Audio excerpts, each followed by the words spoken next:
Congresswoman Marjorie Taylor Green of Georgia, thank you so much for being here. As you just heard, and I know you saw, the president says he's withdrawing support for you, encouraging primary challengers. You were one of his biggest supporters. What do you think happened here? Well, Dana, thank you for having me on, and that is true. I stood with President Trump when virtually no one else did.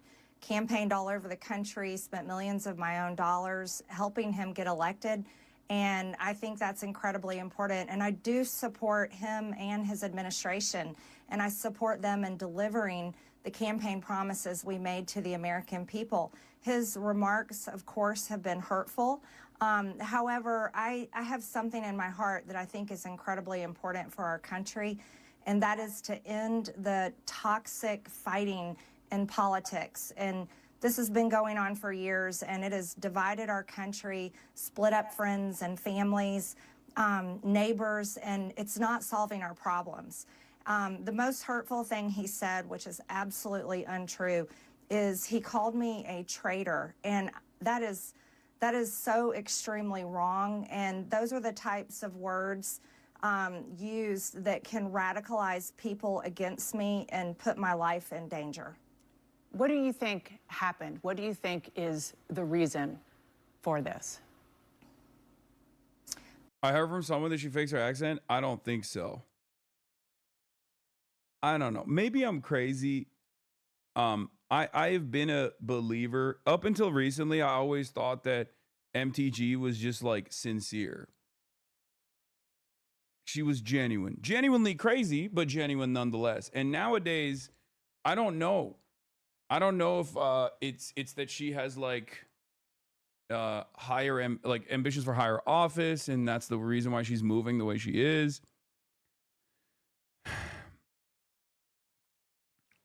But I don't think her accent is fake. I think she's just like that. I think she's like that. She is that kind of person. Interesting. She seems way more scared of the right than the left, or is it just me? Yeah, I mean, there's a reason for it, right?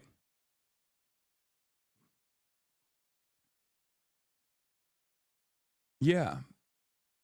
I think when push comes to shove, we all know that there's one side that is responsible for the overwhelming majority of political violence, and it's not the fucking woke, non-binary, septum-piercing having they Dems, okay? It's the base. It's the right-wing base. That is where a lot of this violence comes from.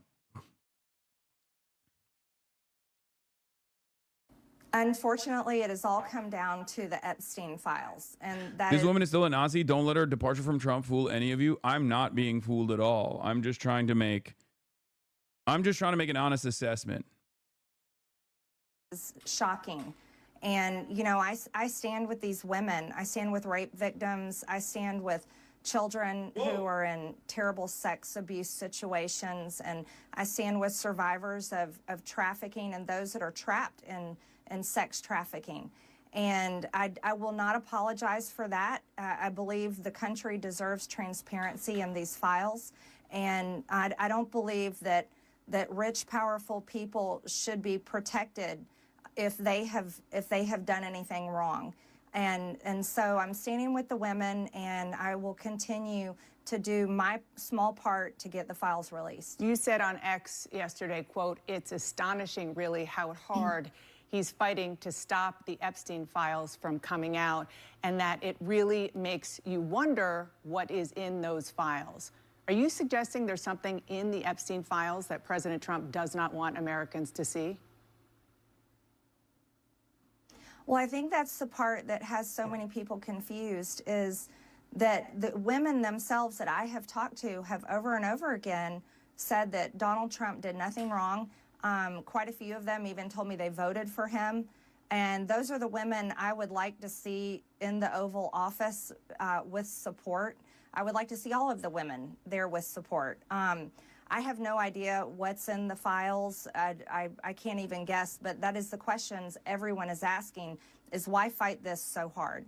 Well, before this blow-up, you sort of alluded to this just now. You said you were confident the president wouldn't be implicated. Are you still confident of that? I'm listening to the women. Those are the ones that are saying that he did nothing wrong. Virginia Giuffre even said under oath that Donald Trump did nothing wrong, and she wrote it in her book. So I'm continuing to listen to the women, and I think their voices should be the loudest. The president said the reason that you have been critical of him is not necessarily Epstein, but because he pushed you not to run for the Senate or for governor in Georgia. Yeah, we had to give that one. Marjorie Taylor Green is just the biggest grifter ever, right? Lemo, she was a grifter. I think she's a grifter in the way that she's operating right now. Like, she is... Marjorie Taylor Green is an insane person, okay? And insane people are sincere. I think we need to use the words correctly here. We need to use the terminology correctly here. I am of the mindset that Marjorie Taylor Green is more an insane person than she is like grifting. I don't know if this is a moment of a crisis of conscience in a weird, twisted way where she like actually does believe the QAnon stuff and then goes, oh my God, this is the real QAnon situation that I knew was real, you know, and therefore, and therefore I have to speak out against it, or because she wanted to run for Senate, as AOC said, and then found herself being sidelined by the administration and wanted to like pivot. You know what I mean? Here's some tea for you. MTG, people are like, oh my God, she's saying all of these things. Like, what's gotten into her lately? Oh, like she's bucking against Trump. She's bucking against the administration. Marjorie Taylor Green wanted to run for Senate in Georgia. She wanted to run for Senate earlier this year in the state of Georgia. She wanted to be the Republican nominee for Senate.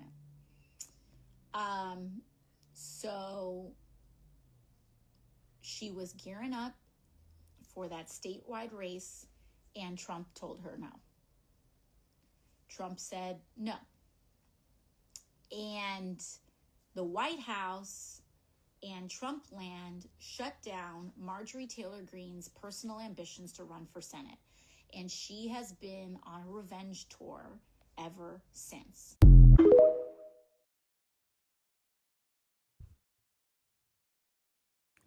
Does she have the backing to become the new face of MAGA after? No. I think this is a political move for a presidential run. She's doing a trial balloon. If this plays well, she becomes the face of the anti-Trump right and steps into the role. Marjorie Taylor Greene is a less controllable entity than Donald Trump.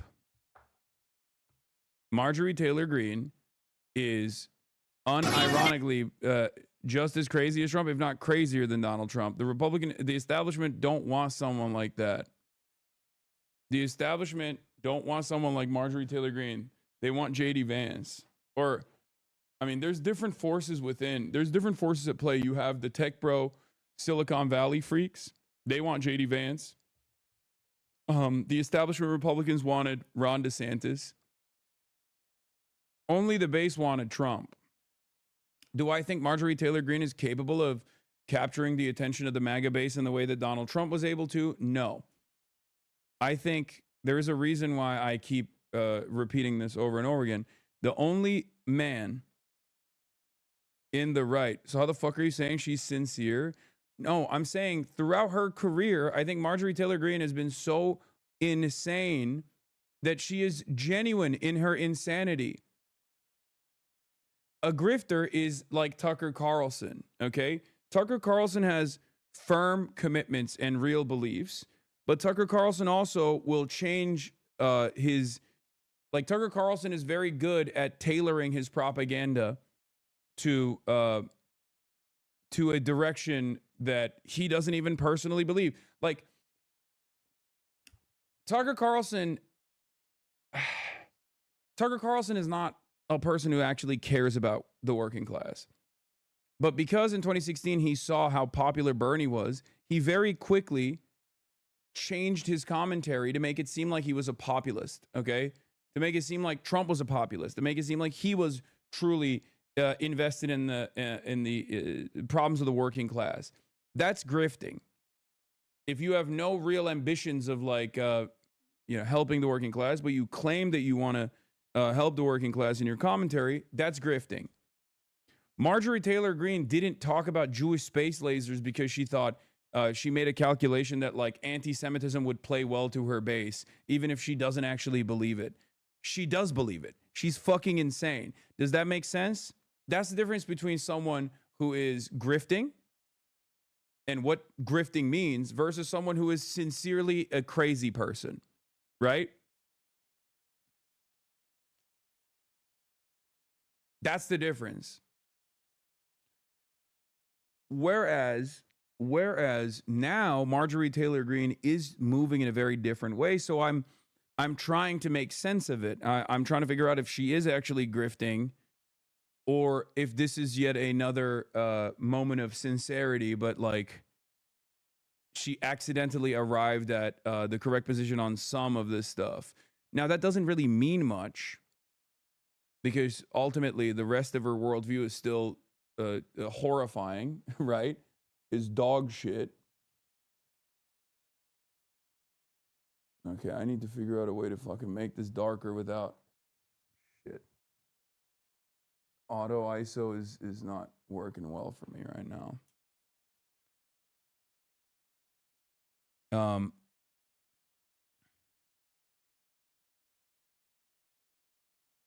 I think that seeing Charlie Kirk get assassinated in public buck with her. No, I don't know if that was what did it. I think the grift was the over the top behavior. Certain things made her popular and she played into them really hard. Crazy people have ambitions too. True. My theory is that someone like Marjorie Taylor Greene or Lauren Boebert, who are new blood in politics, are sincerely invested in unveiling the truth, whereas elected officials who have familiar connection to politics, lineage of established politicians, not going to want to fuck with their bag and go along to get along, not stand for anything insane, but actually wants to drain the swamp. No.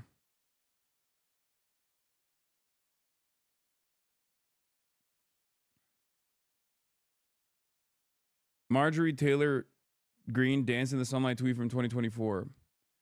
For my Republican colleagues in the House and Senate, if you're going to release ethics reports and rip apart our own that Trump is appointed, then put it all out there for the American people to say yes. All the ethics reports and claims, including the one I filed, all your sexual harassment and assault claims. Yeah. I can't tell. I'm not making sense of shit. We live in a bizarre world. Trump blew Clinton. I'm not predicting shit about anything. I don't think Trump blew actually give a blowjob to fucking. Come on, Hasan. We both know if Trump endorsed MTG for Senate, she'd be fighting just as hard not to release the Epstein file. She's a grifter. I think that's true. I think you're right.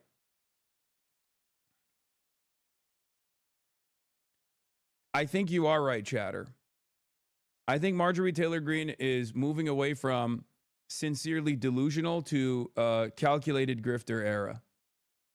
That's my assessment. That's how I feel about this. Is there some truth to her resentment here? Surely, right? Especially if you are to assume that she was a real QAnon supporter, right? And wasn't doing it cynically.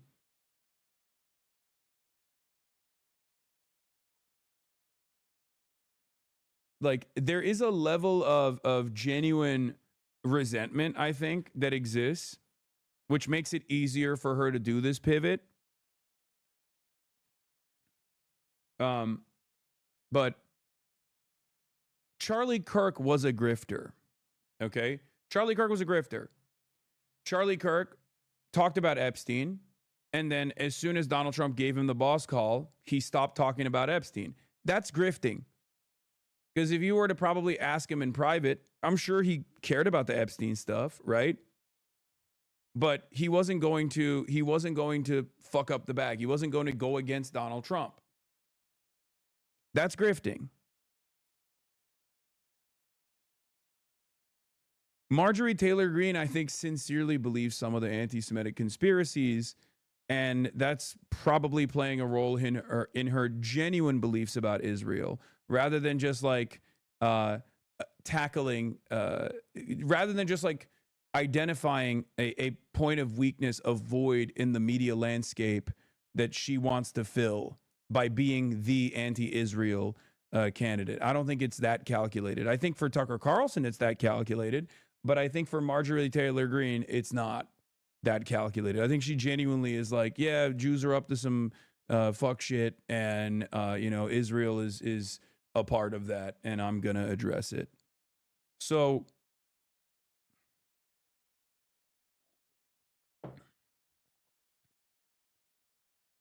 that's what it feels like. This is not to give her any credit, but I do think Marjorie Taylor Greene's whole arc is genuine in the sense that it's what would probably happen if you took any insane Facebook commenter and made them actually experience legislatively dealing with the Republican Party for a couple years.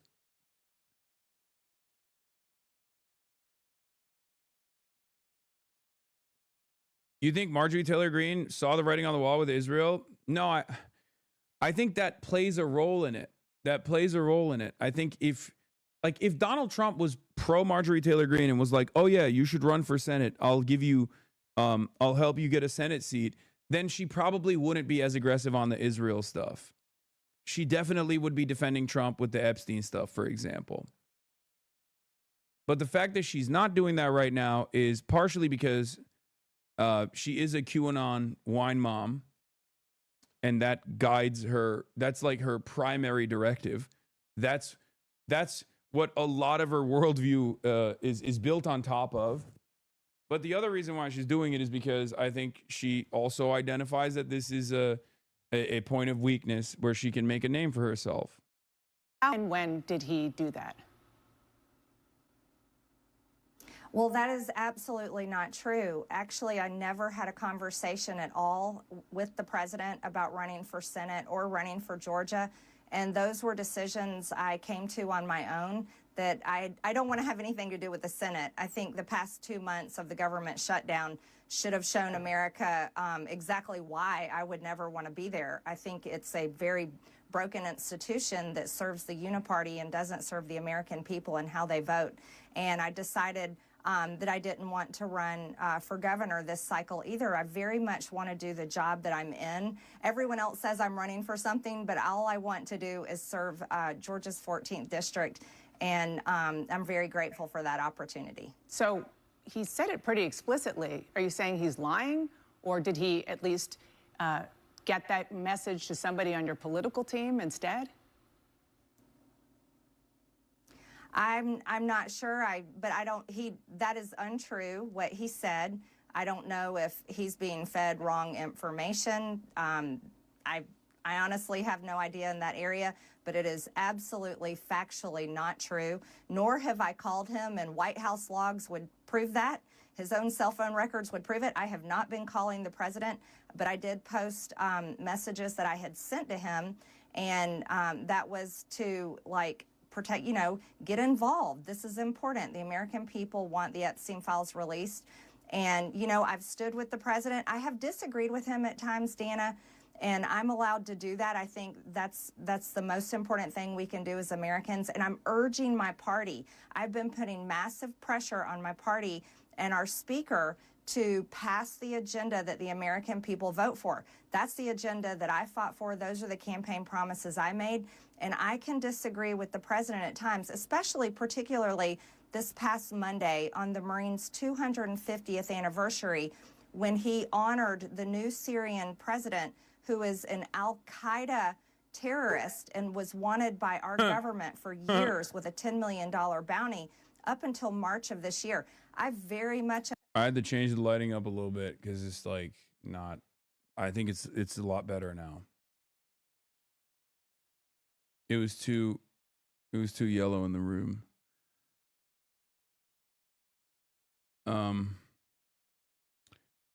Trump's turn against MTG only bodes well for her future prospects. No, I don't think so. And the reason why I don't think it bodes well for her future prospects is because MTG, one, I don't think Marjorie Taylor Greene, maybe I'm wrong about this, but I don't think she speaks to the same fucking frequency that Trump is able to tap into. Okay, that's number one.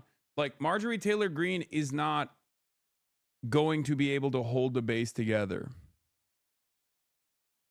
You need to be a lot more charismatic. You need to be a better storyteller. You need to be like Trump.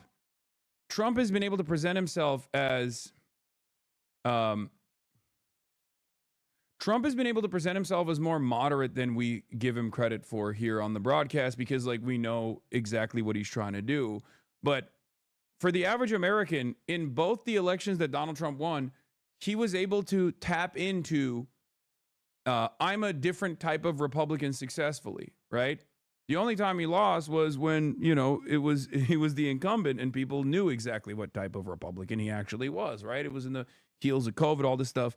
And what I mean by that is, like, with respect to Israel, for example, Trump always took this like weird middle of the road statement. He kept saying he was a peace president. That is, and liberals often don't understand this, but like that is a moderate presentation,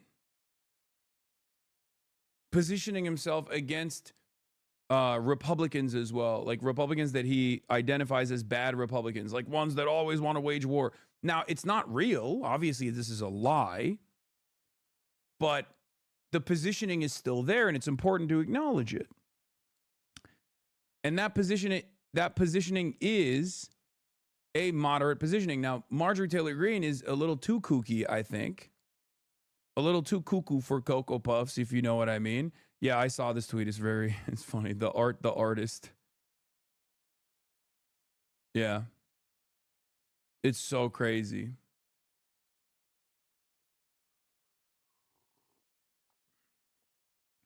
It is one of the craziest things I've ever seen, honestly.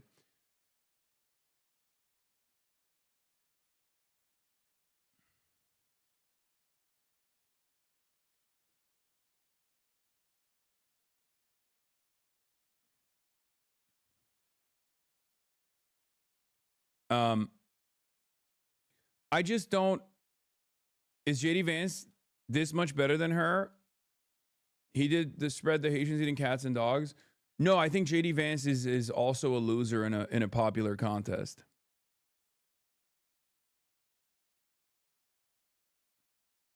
But Hasan, that's not the argument I was making before. You might be right that she can't garner the same support, but the point is, threat, she is trying to. She's making a political move to it. Whether or not she'll succeed is another question, but her ambition.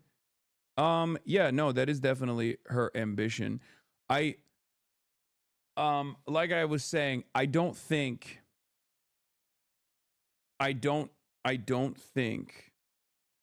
that the way she's operated so far will be helpful unless in a weird way, she also is tapping into that Trump heterodox method of moderation on certain issues.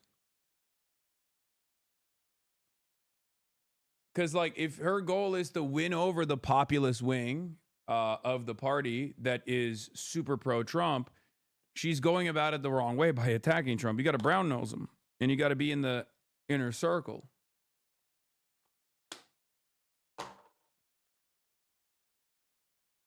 Especially as it stands, I don't think she's powerful enough to be able to thwart or pull away people from Trump's base.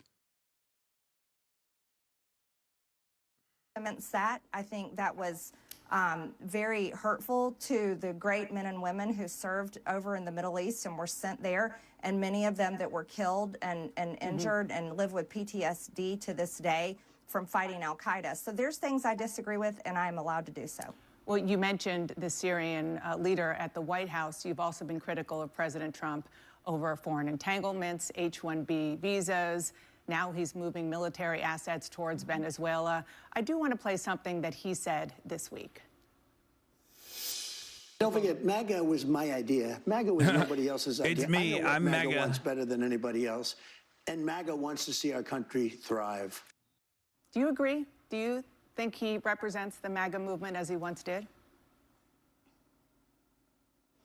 Well, what the American people voted for with MAGA was to put the American people first and stop sending foreign aid and stop being involved in foreign wars. They very much deserve to be put first. Cost of living is far too high. Health insurance is completely out of control. And those are two issues I've been very vocal on for months and months now, long before Republicans were shocked when those big losses came on this past Tuesday's election.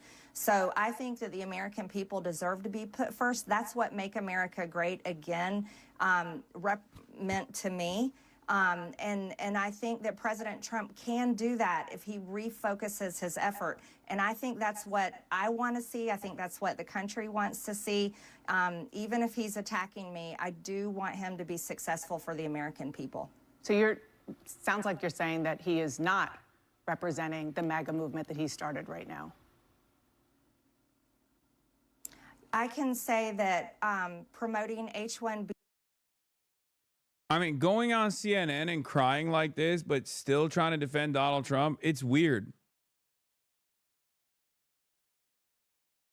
It's a tough sell, I think. On the one hand, she's like on CNN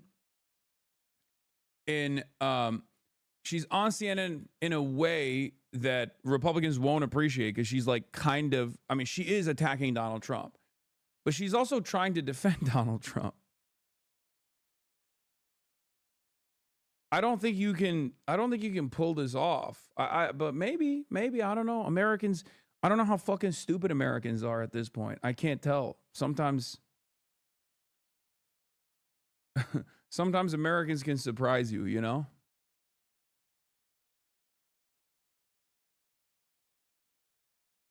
At some point, she's going to have to figure out which direction she's leaning in, because this tightrope is going to snap. And I think Trump has already decided she's out.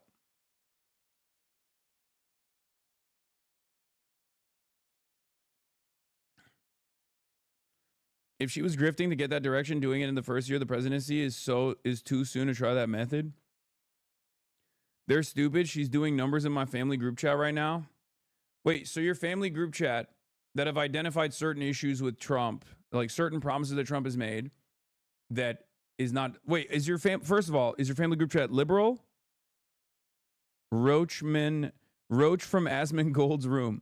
Is your family liberal, or are they MAGA? Are they libtards, or are they MAGA? Oh, they're libs. Okay, that does... no. No liberal is going to vote for fucking Marjorie Taylor Green. Come on. At the end of the day, ask your family, if it was Marjorie Taylor Green versus AOC, for example, who would they fucking vote for? That's not going to work. That never works. That does not work.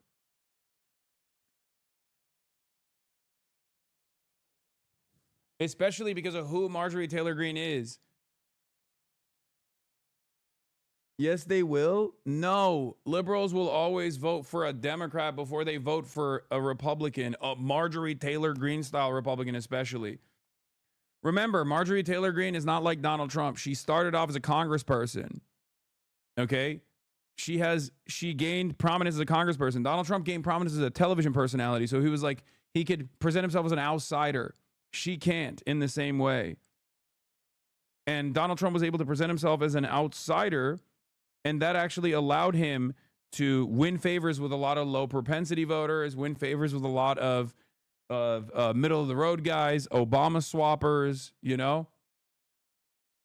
He presented a different vision for America, all this stuff. MTG doesn't have that background. It's not going to be as easy for her. She is seen as like a regular ass, well, not even a regular ass Republican. Up until this moment, she was seen as an insane Republican, one of the most like diehard MAGA Republicans.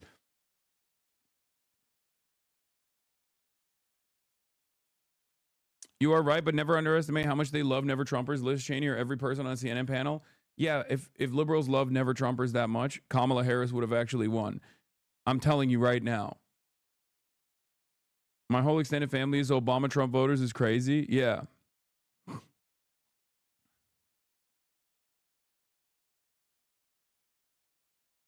visas to replace American jobs, bringing in 600,000 Chinese students to replace American students' opportunities in American colleges and universities. Those are not America First positions. Subscribe to the Piker Broadcasting Service. To really travel all over the world doesn't help Americans back at home. I really, and I said this to him, and I will say it out loud, I would love to see Air Force One be parked and stay home, and there be nothing but a constant focus in the White House on a domestic agenda that helps the American people once and for all. Congresswoman, you posted on X that President Trump is, with his comments, fueling a, quote, hotbed of threats against you.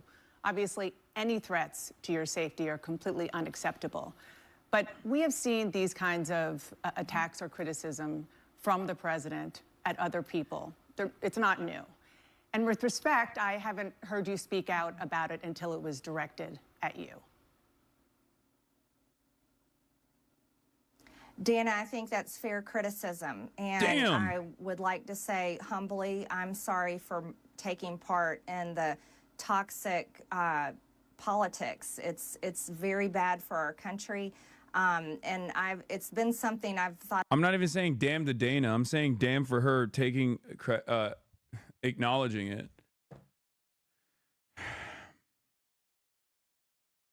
Of course, Dana's gonna cook MTG. She's a Trump. She's a Trumpy. She's like far right. Not only is she far right, but now she's also anti-Israel, which is another thing that Dana hates. I'm just surprised that she's like, yeah, I take ownership over it. It's really toxicity. It's just weird, man. It's weird to see her try to fucking reposition herself like this. I don't see it. Maybe I'm wrong, but I don't understand like how this will be successful for her. For taking part in the toxic politics. It's very bad for our country. And it's been something I've thought about a lot, especially since Charlie Kirk was assassinated, is that I'm only responsible for myself. It's just crazy because she's like, this is a real leopards eating my face moment for her, right? Like everything she's talked about, like political toxicity, political violence, you know, she is the biggest advocate for more political toxicity. She is one of the more polarizing Republicans, and Republicans are already incredibly polarizing. So it just doesn't make a lot of sense for her to just be like, oh, well, you know, I'll take ownership over it. Who amongst us hasn't said Ilhan Omar has done treason for being a mujahideen with a hijabi and Mohammedan? And I've said that she needs to go back to Somalia, but I take ownership over it. Maybe we should not do that. Like I just don't, like she is experiencing maybe a fraction of what she's dished out over the years. I just don't think that she's capable of pulling a Tucker here.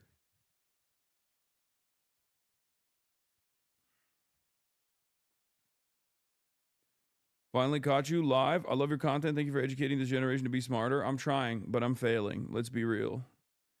I'm trying, but I'm failing. In my own words and actions, and I am committed, and I've been working on this a lot lately, to put down the knives in politics. I really just want to see people be kind to one another, and we need to figure out a new path forward that is focused on the American people, because as Americans, no matter what side of the aisle we're on, we have far more in common than we have differences. Yeah. And we need to be able to respect each other with our disagreements. So just to put a button on this, you regret the things that you have said and posted in the past, the Facebook post that was taken down of you in 2020 holding a gun alongside the squad, encouraging people to go on the offense against the socialists, liking a tweet of somebody calling for the execution of Nancy Pelosi and former President Obama. Just examples. Well, Dana, as you know, and many people know, I addressed that back in 2021. And of course, I never want to cause any harm or anything bad for anyone. So that was addressed back then, and I very much stand by my words I said then, and I stand by my words today. I think America needs to come together and end all the toxic, dangerous rhetoric and divide. And I'm leading the way with my own example, and I hope that President Trump can do the same. Okay. I don't think she comes across as sincere. That's the other thing. Is she looking at Trump's numbers nosediving and just seeing that she could be an outlet for other Republicans that are disillusioned with Trump? I mean, Trump's numbers are nosediving with independents. They're not nosediving with the MAGA base. They might after this, if she's able to like put a dent in the armor.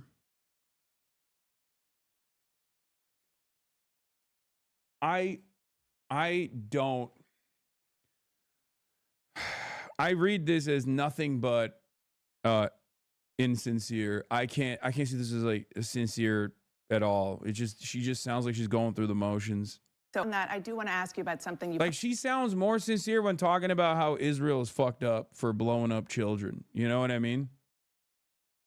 She sounds even more sincere when she's talking about Jeffrey Epstein, because those are things that she actually does care about. Maybe for the wrong reasons, but still care about nonetheless. Marjorie Taylor Green, I think, cares about Israel partially because she thinks what Israel is doing is crazy, and partially because she is anti-Semitic. And she cares about Jeffrey Epstein partially because she believes in the QAnon conspiracies, and partially because she, I think, cares about child predation to a certain degree, right? We saw the real anti-pedophilia Republicans when this Epstein stuff first started blowing up. The people calling into, you know, the what's the dude's name? Fuck, I'm forgetting it now. Jesus Christ. Like the people who were calling, Republican TV shows and radio shows, Glenn Beck's show, and being like, what the hell's going on? I don't know what the hell's going on. Why is Trump behaving like this? This has 9 million. This has 1 million views in 9 hours, and people are buying what she's selling. I mean, I disagree with. Yeah, no, these are liberals. These are liberals. Wow, she took accountability. That's fucking crazy. That was actually crazy. It doesn't come across as sincere, but it's crazy that she actually is taking accountability. I'm not a Marjorie Taylor Green fan, but it sounds like a typical GOP. See, this is what I mean. Liberals are eating this up. But that doesn't mean anything.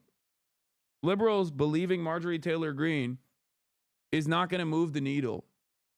If she wants a higher office, she needs the Republicans to come on board. No liberal is voting for Marjorie Taylor Green as opposed to these are all liberals.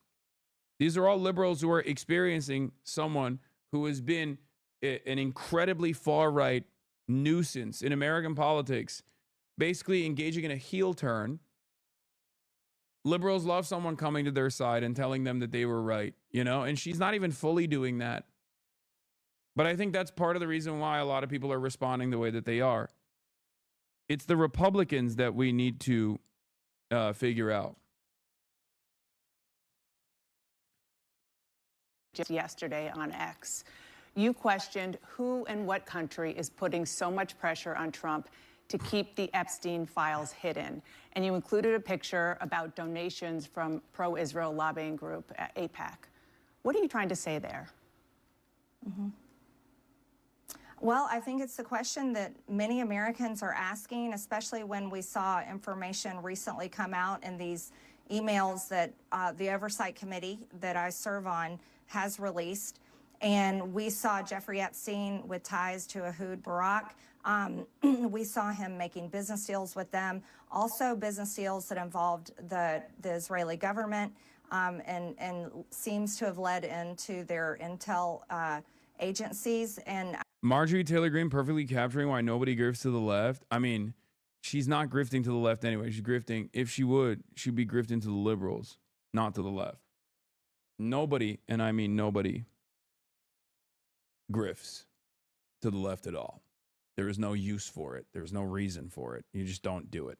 I think the right question is to ask is, was Jeffrey Epstein working for Israel? And I'm proud to say I don't take money from AIPAC. I don't take money from any special group of people. I'm just representing my district and the American people. Yeah, this is also important. Worth noting, Jeremy Bash, former chief of staff at the CIA and the Department of Defense, and ex-husband of CNN host Dana Bash, had dealings with a top Israeli spy who stayed for weeks at a time at Jeffrey Epstein's apartment in New York. They continued to coordinate privately together for years. So that's another thing you have to remember. Like, Dana Bash is not only super pro-Israel, but she is connected to people who are connected to Jeffrey Epstein. So, like, you know, there is that. There is that. That's important to remember. So, oh, God, American politics is so crazy because, like, everyone is to varying degrees of evil, okay? Everyone's got, like, some evil in them, whether it be a member of the media, whether it be a politician, of course, many politicians, but it's just like there's always something out there.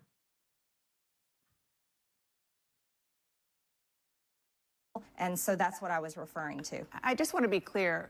Are you saying Israel is pushing the president of the United States to cover up the Epstein files?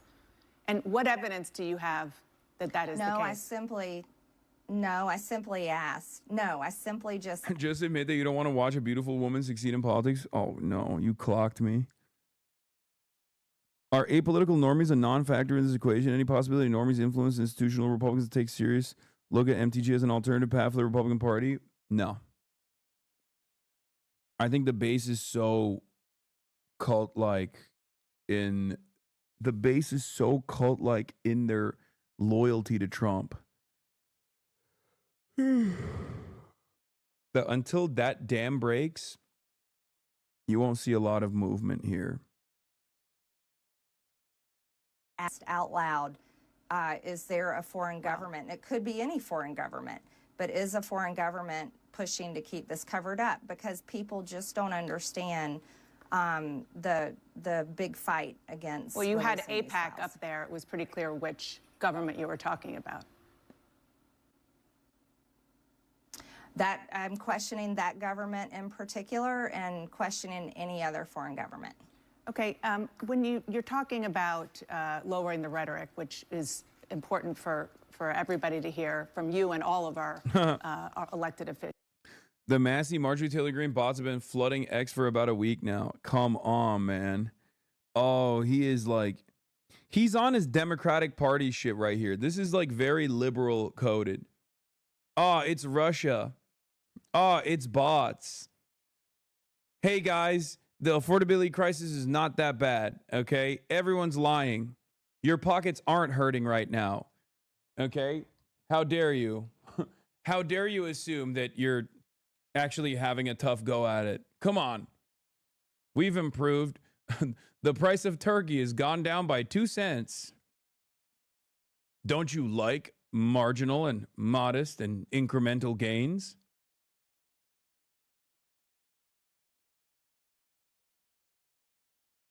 This is hilarious to see in action. But there is some concern, a lot of concern among Republicans about the rise of anti-Semitic hard-right figures in your movement, especially after Tucker Carlson hosted white nationalist Nick Fuentes on his... Okay, I don't think MTG... Marjorie Taylor Green literally hired Milo Yiannopoulos. And I'm pretty sure she still has a direct connection to Milo Yiannopoulos. Okay? You need to understand something like that is... Also, Marjorie Taylor Green said Jewish space lasers did wildfires. Like, what are we talking about? She is the elected representative version of Nick Fuentes, or at least used to be. What the fuck? I mean, look, I'm here for the heel turn. I'm here to watch him fight, okay? Yeah, she spoke at, I think, a Nick Fuentes conference, like an America First conference. So let's see what she says. Didn't question Fuentes about his vile language or views. You did speak at a conference hosted by Fuentes back in 2022. You were criticized, and you said then that you didn't know about his views. Well, Fuentes talked to Carlson about that in the interview. Listen to what he said. Well, again, with Marjorie. Yeah, also, Dana Bash is the last person to fucking complain about Nick Fuentes. I'm sorry. Okay? Before people go, two wrongs don't make a right or whatever, she literally has had Randy Fine on her fucking broadcast. Okay? It's ridiculous. And also, Dana Bash herself has similar opinions, maybe not as extreme as Randy Fine, but like Dana Bash is also fucking pro-Israel, you know? Israel's doing a genocide. Like, this is a real instance of violence that's currently taking place that she is in support of. This is the dynamic that frustrates me so much, because as someone who finds Nick Fuentes' politics to be repugnant, I also find pro-Israel politics to be equally as repugnant.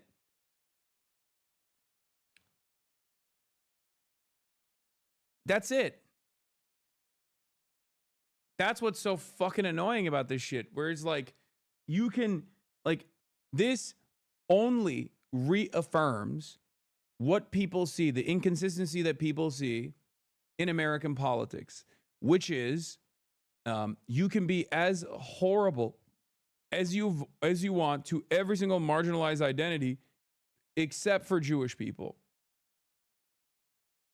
Now, many liberals, I don't think, actually operate like that, but members of the media do operate like that, it seems. Like, that's what I'm seeing from the way that they are tailoring their commentary here.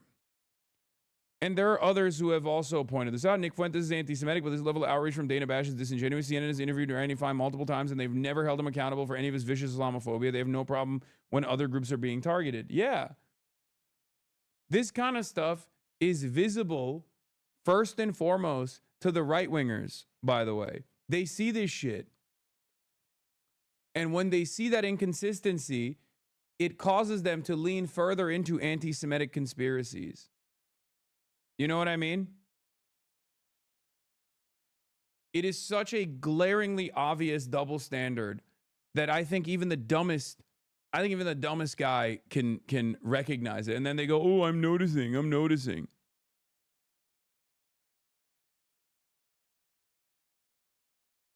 It's like, if Nick Fuentes never said what he has said about Jews, but instead said it about every other minority, as he does, for the record, he does say those things about every minority, right?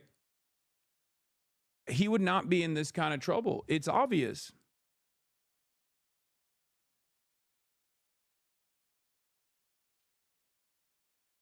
I was a friend of hers, and she spoke at my conference, and then the day after, she pretended like she didn't know me. She pretended like she didn't know me and lied and said I had no idea the conference I was speaking at. She knew exactly what it was. What do you say to that? Well, first of all, I defend every single person's free speech rights. I think that's incredibly important. So I don't apologize for that, and I don't believe in canceling people. And I think it's important for people like Tucker Carlson and yourself to interview everyone. I don't believe in trying to cancel someone by refusing to interview them and question them. And I did speak at his conference back in 2022. However, I don't know Nick Fuentes. He's someone I've never exchanged text messages with or phone calls, but I did speak at his conference. That was the first time I had met him that day, and that was it. But I did watch the interview. I watched the full interview with Tucker, and I admire him for interviewing many people as well as exposing a lot of powerful information. I hear what you're saying. He does on his show. I hear what you're saying about free speech. I mean, count me as guilty as a proponent of free speech. There's free speech, and then there is hate speech. And this is a man invited on a really prominent conservative show who said, even during that interview, he had a problem with, quote, organized Jewry, and he wasn't challenged on it. In the past, he has... Yeah, once again, why free speech and there's hate speech? Okay. CNN host attacked Tucker Carlson for hosting Nick Fuentes is fair enough, but they've hosted Randy Fine multiple times, who has been openly as violent and as racist as Fuentes. But because Fine called for violence against Palestinians, CNN sees that as just standard political discourse. And Randy Fine hasn't just called for violence against Palestinians. He's also called for violence against Muslim congresspersons like Ilhan Omar, for example, and Muslims in the United States of America. Randy Fine is more overtly Islamophobic than even Nick Fuentes is overtly anti-Semitic, because like there is still a degree of stigma, institutional stigma specifically, around anti-Semitism. So Nick Fuentes has to like dial it back, and it still comes out, right, at times, but no such institutional stigma exists for Islamophobia. So Randy Fine gets to say whatever the fuck he wants about Muslims. And the thing is, this is a reality that Nick Fuentes himself is aware of, and he will use to his advantage. Here it is. Look. Even those people that are criticizing Israel. Because to say it's about Zionism or about a genocide is really just not even... Are you okay with anti-Semitism but not Islamophobia? Can you point to a single moment where I've said I'm okay with anti-Semitism? Can you actually point to a single instance where I've ever actually allowed anti-Semitism to manifest in this community?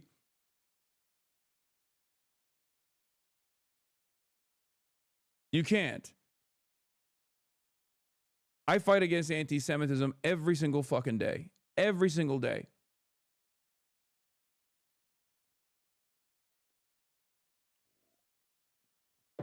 My bad, King. I was curious. Okay.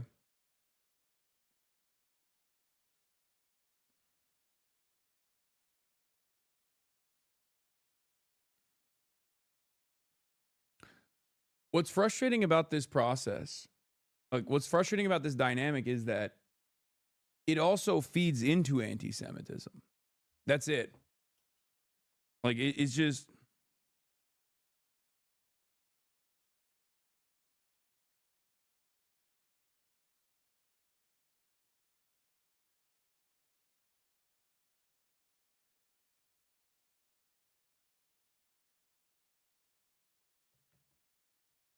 Bro, why are you streaming? Go have some soup dumplings. First of all, it's 9 a.m. The whole picture here. So Dasha Nekrasova got fired by Hollywood for hosting an anti-Semitic person that says Jews run Hollywood. Insane. But we all know this is how it goes. We all know this is the way it works. What do you think about Mohammed El-Kurd tweet about Jewish supremacy? Israel is a Jewish supremacist nation. Zionism is a Jewish supremacist politics. It's a Jewish supremacist ideology. It's fascist. It is true. I don't even know what Mohammed El-Kurd said, but everybody gets so in their fucking feelings about this. But there is a degree. It's interesting because Zionism is billed to the in-group as a Jewish supremacist ideology, except at the same time, it does have a higher degree of priority for whiteness as well, which is part of the reason why you have like 1 million Russians who aren't ethnically or religiously Jewish that have Israeli citizenship, for example. So like, it's first and foremost a settler colonial project, right? So it's not even like it's more complicated than black and white, if that makes sense. Also, yeah, Dasha is a great example of this inconsistency. Dasha from Red Scare has been photographed dressing a target as in the gun range as a Palestinian. She's friends with other Nazis as well. She's done a whole bunch of stuff. She's said horrible things. She has been actively presenting herself as like a reactionary. So it wasn't her own racism that actually got her to be dropped from her talent agency. It was actually her collaboration with Nick Fuentes that did it. And that, to me, once again, reinforces this double standard. And you have to consider the following. When Trump got elected, there was this feeling that cancel culture was over, right? Am I wrong in saying this? A year ago, I think you could even say it was the consensus that comedy had been legalized and cancel culture is over, and a spirit of liberalization, and by that I mean openness, had come to America. That we'd emerged on the other side of the woke, cancel culture, political correctness, the peak of that, which might have been reached, let's say, arguably in 2022 or 2023. And this had a lot to do with Elon acquiring Twitter and other things. But what we have seen ever since then is that was really just half the story. Cancel culture did not end. It ended about certain topics. You have license to be cruel to brown people. Am I wrong? That's what that meant. When people said cancel culture was over, it meant that you can say offensive things about black people. Once I gotta consult my Discord full of stalkers. Famously, Charlie XCX friend said he's getting play on CNN now. I mean, yeah, the president was just asked about him. What is this? We need to have an honest conversation about Jewish supremacy, and I don't mean this in a weird Islamist way either. Jewish supremacy is rooted in the belief that anti-Semitism is a unique form of evil that is more morally urgent than other kinds of racism. I'll write something about it in the next week or so. Yeah, I mean, I know where Mohammed al-Kurd is coming from. First and foremost, his family's home was literally stolen in Israel, like very publicly. Very publicly. Like, remember the guy, Jacob, who was like, oh, if I don't steal it, somebody else will. You don't understand. Like, remember that settler in the West Bank? That was Muhammad. That was Muhammad's family's home in Sheikh Jarrah. Okay? That is the El-Kurd family home. The backyard video, that's his sister's house. Yaqub from Brooklyn or Long Island. So just remember that. Wait, no way, what the fuck? Yeah, no, that's Muhammad's home. If anyone has the clip, I'll pull it up. But that could be said about other marginalized groups and forms of oppression too. It's called Oppression Olympics. A lot of people engage in it. No, we're not talking about Oppression Olympics. We're talking about institutional stigma. Okay? There is only, right now as it stands, amongst the Republicans who have run on a campaign of it's no holds barred. You can be fucking mean and ruthless to every marginalized group. Except for one group, right? Like they are the ones who are operating on this wavelength. All bigotry is repugnant, morally abhorrent, and unacceptable. But some bigotries are permissible by the institutions. As a matter of fact, a lot of bigotry is cast aside as marginal or inconsequential or not that important, as opposed to one type of bigotry that still has some kind of institutional stigma associated with it, where you'll get dropped from your agency or whatever, right? Like Amy Schumer can say whatever the fuck she wants about Palestinians, Muslims in general. And of course, like Melissa Barrera can't even criticize Israel without getting fucking fired. Like Melissa Barrera didn't even do anything that was anti-Semitic, right?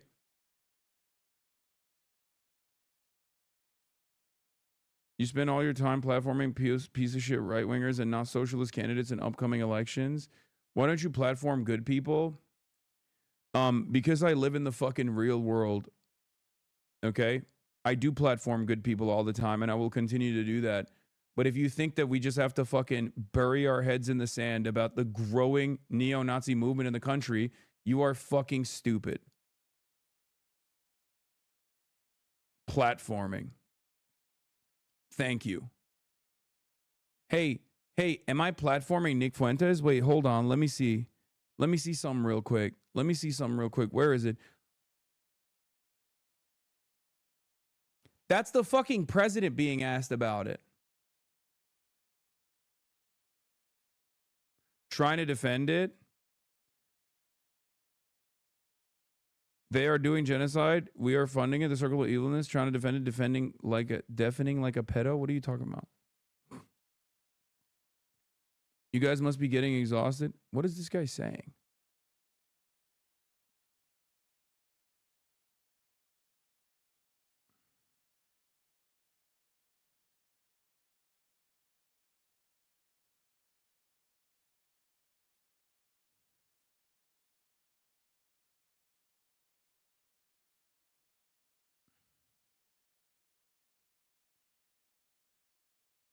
Imagine a world in which criticizing Saudi Arabia would get you dropped by a talent agency in the U.S. That's what we have for Israel, but it's not even a one-to-one. Yeah.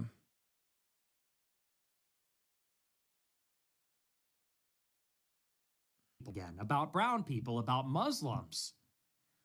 And our Republican Party and our Republican government and the conservative movement was willing to look the other way. They said, now we're willing to tolerate cruelty and abuse and stereotypes and jokes and offensive things and maybe, you know, a degree of identity politics from white people and against non-whites, the third world, Muslims, barbarians, even about women.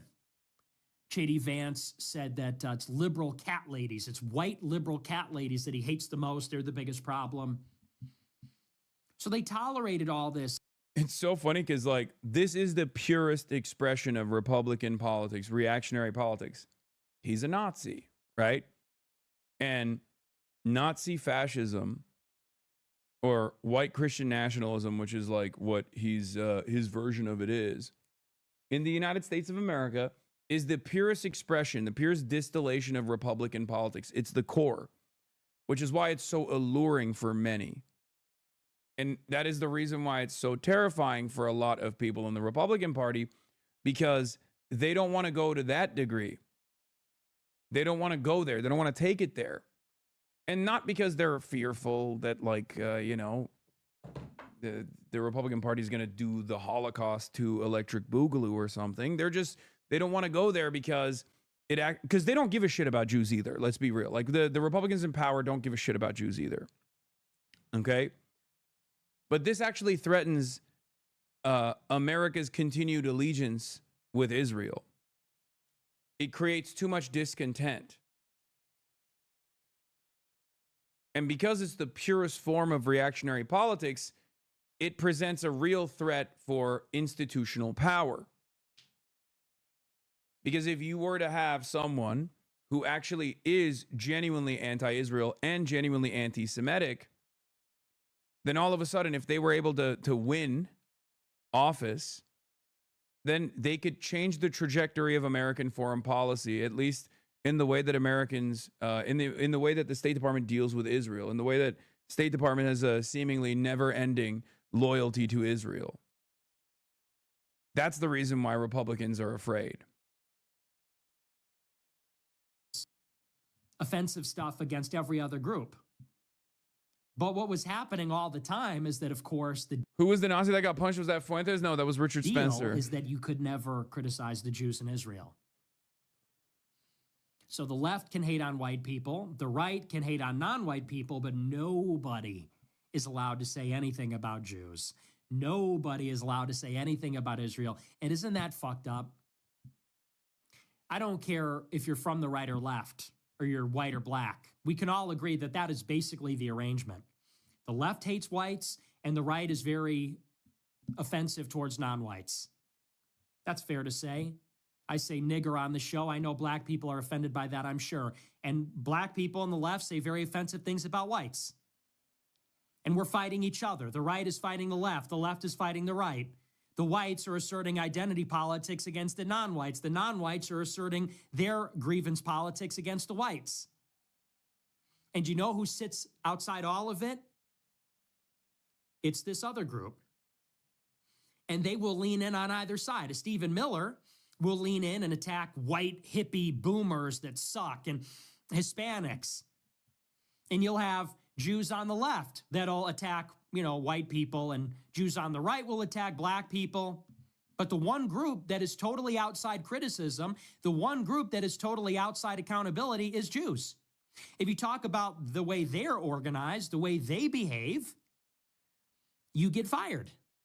You lose your job. And by the way, this is what Ye was talking about a few years ago. He was I think it's so insane that his analysis is he look, listen to his words, right?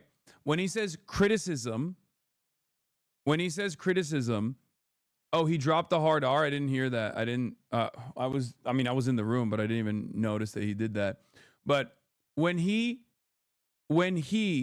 guys, shut the fuck up. I'm doing political commentary over a prominent neo-Nazi that the motherfucking president of the United States is addressing. Okay. Yes, he said the N-word. We have shown videos of Lee Atwater also saying the N-word. Calm the fuck down. Okay. Jesus Christ. This is the state of affairs in America. Okay. Become a fucking adult right now. Wake up. Wake the fuck up. Lock in. This is where we're at in our politics. If you don't fucking like it, you can go somewhere else. You can imagine an alternative vision. Go watch some fucking slop tubers if you want to pay attention to nonsensical bullshit. Unfortunately, this is where the fuck we're at. Okay? God damn.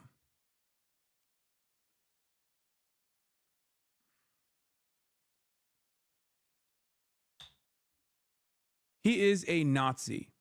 Okay? You left the video playing itself. That's not the issue. Fuck. Maybe woke today, but I don't think it's okay to leave this playing without you being in the room to address it. If his words are playing on screen and don't push back, some idiots are going to get duped. I am in the room. I'm literally right there. I'm in the fucking corner of the room getting, putting coffee in the fucking coffee machine. Okay? Listen. One of the things pay close attention to his words. One of the things that he's doing here, aside from saying the literal N-word, is that he is trying to make it seem like his racism is actually simple criticism and accountability. It's fucking bullshit. Okay? It's bullshit. Where he turns around and makes it seem as though, like, oh, well, conservative Jews hate black people and liberal Jews hate white people. Everyone gets to hate on everybody except for Jewish people, right?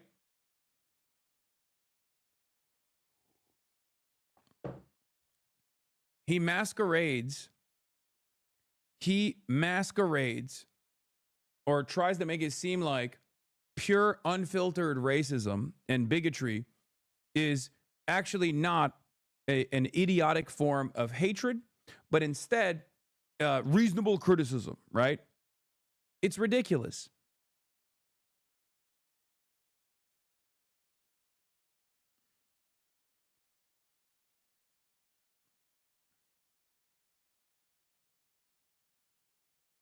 Hasan, he's not saying it's based in true. He clearly doesn't agree with him. Obviously, I don't. People are just 2 to 3 years ago, you try to not give this fucking idiot attention, and now his name and actions are being brought up directly to the president. What a timeline. I know.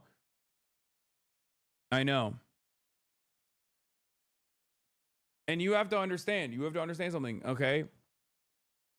None of this is acceptable. In polite society, none of this should be acceptable. I'm in favor of no bigotry. Not all bigotry. If Nick Fuentes is in favor of all bigotry, I'm on the exact opposite of that, where I'm saying none of it is acceptable.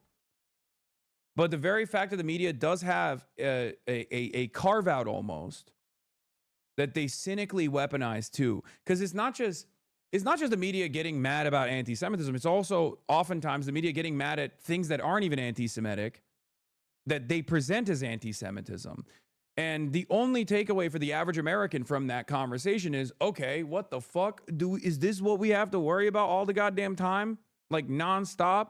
Especially considering that at least currently, this might change, and it wasn't the same throughout history, but at least currently, there is no systematic discrimination against Jews in the same way that there is for black people, for example, or brown people, right? there is discrimination against Jews. Jews are a marginalized population, at least historically, right? And people still do hate crimes against Jewish people. But there is no systemic discrimination against Jews in contemporary American society in the way that it used to exist. Like Jews not being able to go to college, for example, or Jews not being able to Jews being systematically discriminated against. That used to exist in this country. In modern society, it does not. And in the absence of that, there is still a tremendous amount of coverage hyper focusing on both real anti-Semitic incidents and even things that are not anti-Semitic being presented as anti-Semitism. And that makes most people who aren't Jewish, who have never been around Jewish people, look at the situation and go, why the fuck do we care about this? What the hell is going on? And that's exactly how people like Nick Fuentes can present themselves as truth tellers, as people who have identified this inconsistency and are unafraid to say it.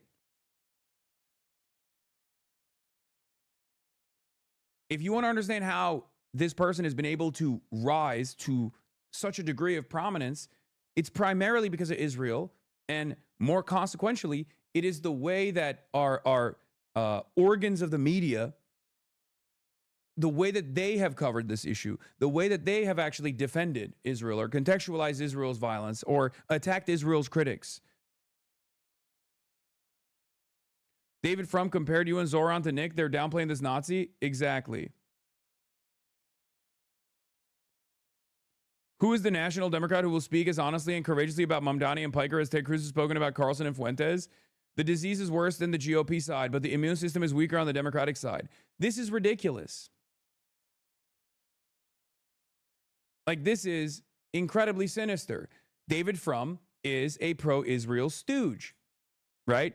He writes for The Atlantic, editor-in-chief of The Atlantic. He literally is an Israeli concentration camp guard, or was an Israeli concentration camp guard. There are still a lot of people who don't fucking understand. I mean, he's a war criminal himself. David Frum is, right? One of the prominent champions of the Iraq War, right? But the point is,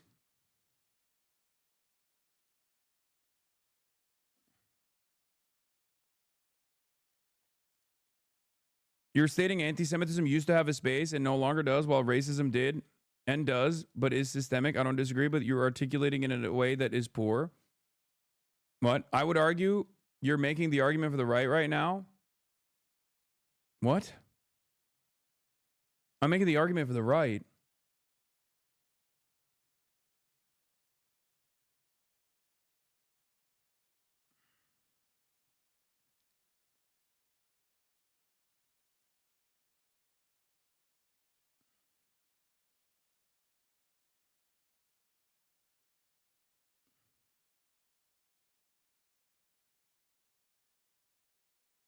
Yeah, to give specific examples of what you're saying, Jews used to be excluded from bar associations, used to be excluded from country clubs, used to be excluded from working at companies and unions and et cetera, et cetera. They are not any longer, right?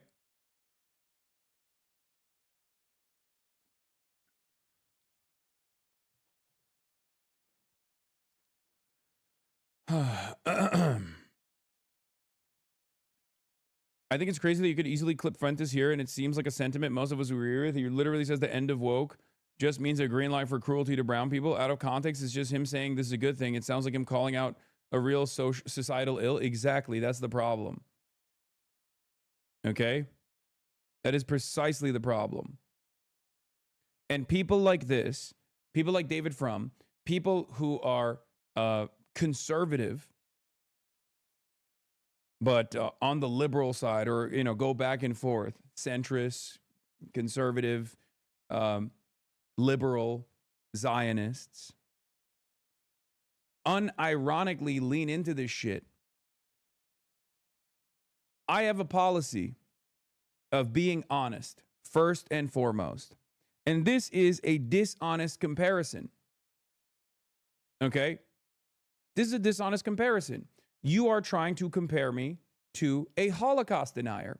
You are trying to compare me to a person that believes that the what did he say? The organized Jewry is fundamentally playing a fundamental role in like undermining Western civilizational supremacy. These are not things that I believe. These are things that I actually oppose and talk about quite openly.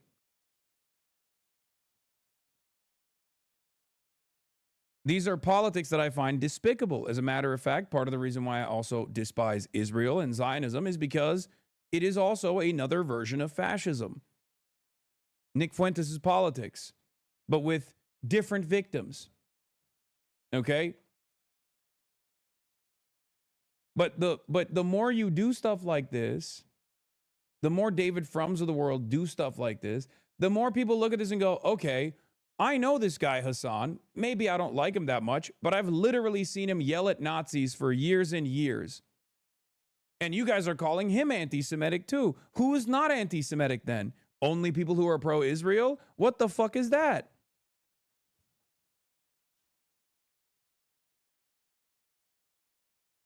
Watching this vid is acceptable. Seems like we're backdooring his views here. Let Trump platform him. Doesn't mean we have to. Shut the fuck up. All right, new hater unlocked. Guy who refuses to recognize how devastating American politics is becoming, that thinks I'm the one who's actually sheepdogging people in the direction of anti-Semitic fascism because I'm analyzing why Nick Fuentes is gaining more prominence by talking about broader systematic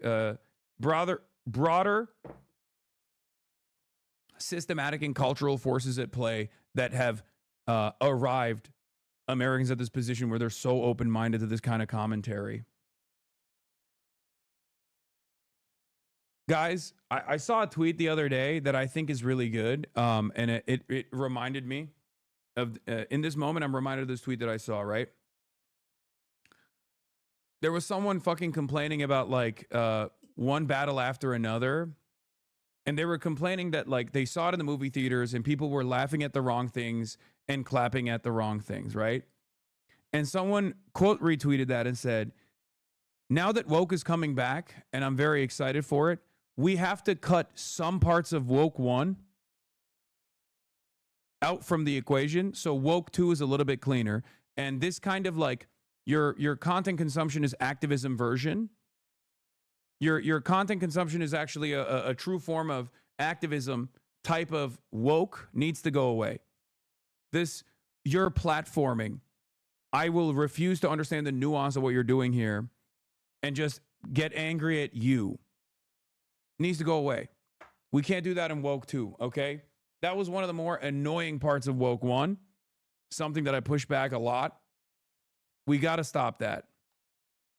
Platforming as a criticism has always been so pointless. No, it's not necessarily pointless. If there is a fucking no-name, nonsensical neo-Nazi and plucking them from irrelevance is platforming them. But if that fucking neo-Nazi has already dined with the goddamn president and is now being quoted in mainstream news every single day and is causing a genuine fissure in the Republican Party, then it's no longer platforming. You're just a fucking moron if you think that that is platforming. You cannot platform someone who already has a massive platform, okay? You can't do that. There is no such thing as platforming when someone is on Tucker Carlson, when someone is getting called out by name in the Heritage Foundation and clearly causing a fissure within the Republican Party. If you think that that's platforming, you're a fucking idiot, okay?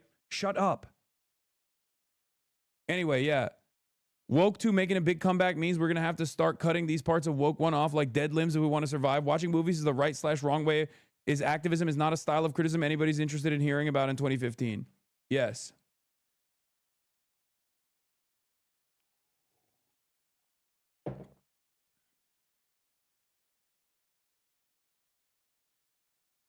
We can't do that. Even if it's criticism that's valid, we can't do that. Sometimes it feels like the left would rather dig in their heads into the least confrontational and comfy communities just to circle jerk about theory and daydream about some supposed future revolution instead of acting in the reality that we live in where fascism is winning. Exactly. I've never done that and I never will do that. You know, if you want that, If you want that, you got to go somewhere else. Okay? If you want that, you got to go somewhere else.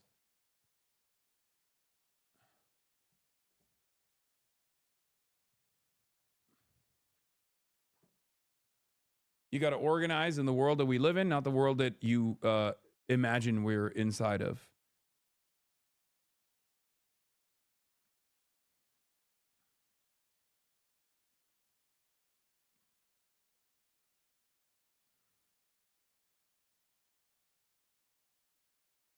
Hot fix for woke 1.9.6.3. Consumption of content is no longer activism. Criticizing people for watching content no longer provides woke points. Yes.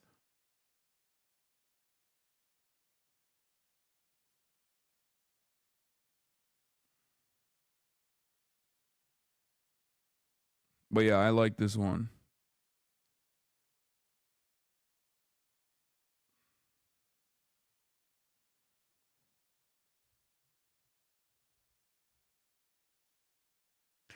I'm going to quote retweet David from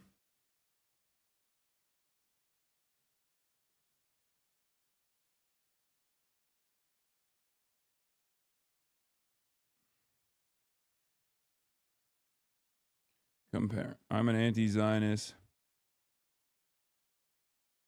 who has always combated anti-Semitism. Comparing me to a Holocaust denier is exactly why Nick Fuentes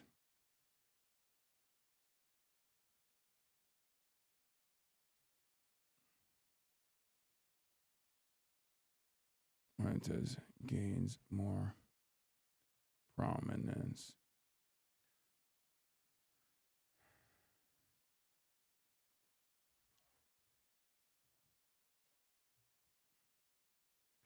You sound like a robot?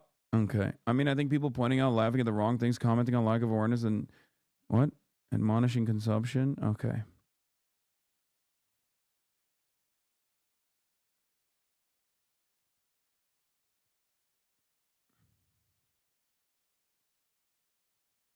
You need to make a do's and don'ts list for woke too? Sure. Anyway, let's finish this fucking thing. Hold on. That suck, and Hispanics. And you'll have Jews on the left that'll attack, white people, and Jews on the right will attack black people. But the one group that is totally outside. Guys, you need to stop with this. At least pause the video next time, please. Stop. Also gone and woke too. Too emotional. You want me to baby you, okay? You're a fucking adult. Stop. You're being fucking annoying. And I know the more I talk about it, the more you're going to make this your primary fucking reason for why you are mad. It's okay. It's going to be all right.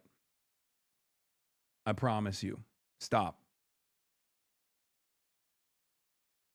Some of you want me to change your diapers.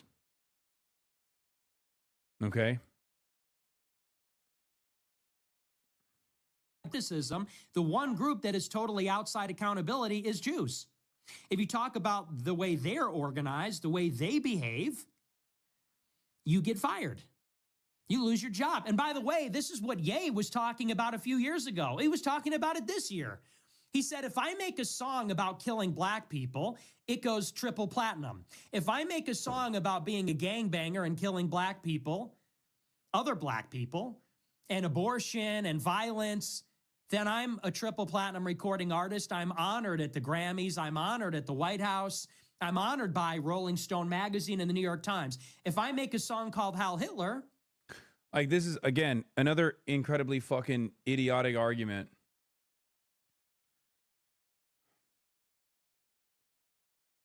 A rapper talking about his own fucking personal experiences growing up, which might include fucking violence, is entirely different than someone highlighting Adolf Hitler, okay? A ruthless Nazi mass murderer. What the fuck? These are all a sequence of false equivalencies that unironically work with the dumbest people in society. It's the same reason why people can always get away with, oh, you can make fun of white people, but if I say something about black people, all of a sudden it's a big problem. Yeah, it is. Because white people, especially in the United States of America or in the Western world, have never been systematically discriminated against on the virtue of their fucking whiteness. They have been discriminated against and ruthlessly brutalized on the virtues of class. As a class issue, yes, this is true.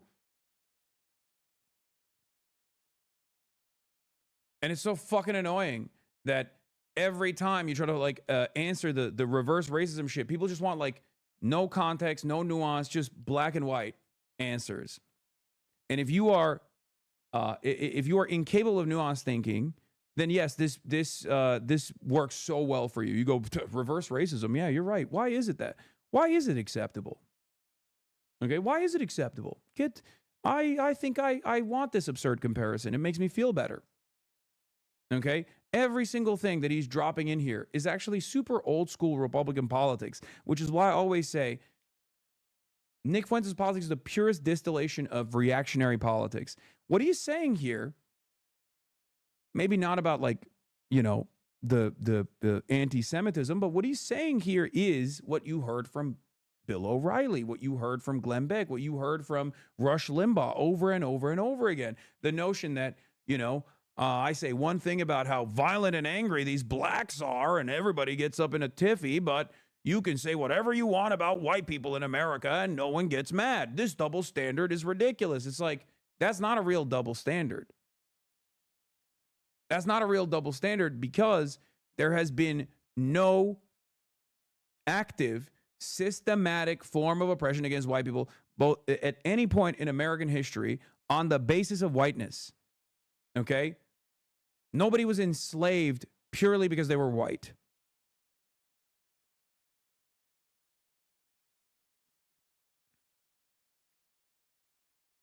That's the reason. This is also the reason why the N-word is not just a mean word that hurts black people's feelings, but it's more so a reflection of white supremacist history, a reminder of white supremacist history, and a consistent demand to restore that racial pecking order, or to remind people that that racial pecking order to some degree still exists. It is a way to dehumanize every single black person across the board. That's the reason. Without chattel slavery, the N-word would not be as consequential. Without colonial extraction and the rape of Africa, the N-word would not, it would be like cracker, I guess. It's such a strange alternative universe that it's impossible to actually think about that alternative universe. But like, that is the reason why the N-word is as powerful as it is, right? But a lot of white people, I don't think, understand this. They just think, oh, it's just a mean word that black people get offended by. Why are they so fucking offended?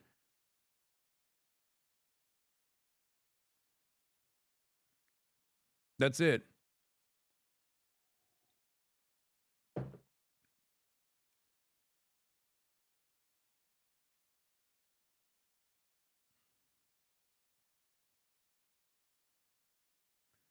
What about the people who point out that black people also enslaved other black people? Oh, my Lord.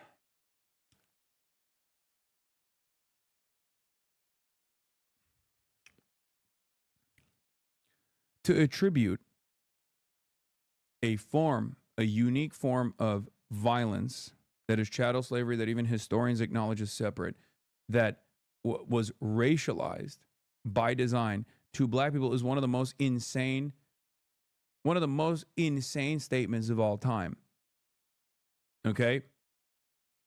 Chattel slavery and the consumption and the beneficiaries of chattel slavery were white people. How many black slavers were in the U.S.? Like 20? No, I don't even think they're talking about black slavers specifically. I think they're talking about like the African tribal leaders that would engage in tribal warfare and then would, in certain instances, sell off the victims of whatever sect that they had dominated to the Westerners that came in. And if you actually look to the history of African development, there were plenty of instances where the Western world straight up did not want Africa to develop and did not want to actually take advantage of any of the other material resources that Africa was very wealthy in. Africa has been a very wealthy continent, very materially rich, very resource-rich continent. And historically, Western colonialists have decided, we don't want any of that shit. We only want people. We only want slaves. If you look to the history of trade in Africa, in many instances, people pushed back against this. And in many instances, they wanted to engage in normal trade, and yet they were stopped. They did not want competition. Western colonists did not want competition with other material resources that were being extracted. They simply wanted human beings to enslave.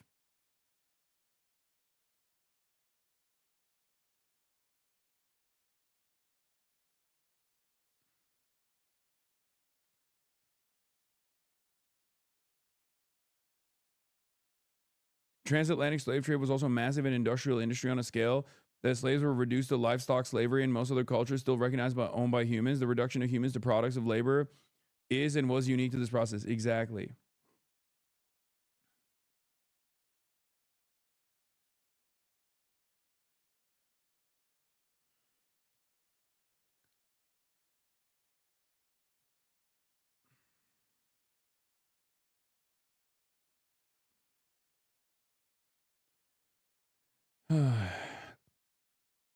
In any case, let's get back to this guy. He said, if I make a song about killing black people, it goes triple platinum. If I make a song about being a gangbanger and live that stuff on my is stupid. show on Monday, this coming Monday, and I said, fuck Islam. I said, these Muslims need to go home. Fuck them. They're barbarians. They're third worldists. They like to live in open sewage and bomb crap. You think any conservative would disavow me? Any of them? Any Republican? You think if I was known for saying that, do you think I would have any trouble getting in? He's talking about Ben Shapiro, by the way. Ben Shapiro has said those things. Palestinian Arabs like to bomb shit and live in sewage. That was a Ben Shapiro quote. To CPAC or the New York Young Republican Club Gala or the GOP? Of course not, because Laura Loomer has access to the White House and she says stuff like that. Ben Shapiro has access to Trump and he says stuff like that. Could you imagine? Not to be a boomer here. This is precisely the contradiction that people like Nick Fuentes will consistently exploit. Okay? It's true. And that is exactly why he has risen to prominence. Because if your entire political machine revolves around dominating marginalized groups, okay, dominating out groups, built around this association with whiteness as the in group, okay, but then you still hold a special place and special emphasis for one version of bigotry, then of course people like Nick Fuentes will exploit that over and over again. The worst thing that you can do is allow your enemy to have a correct argument. Okay? That is the worst possible thing you can do.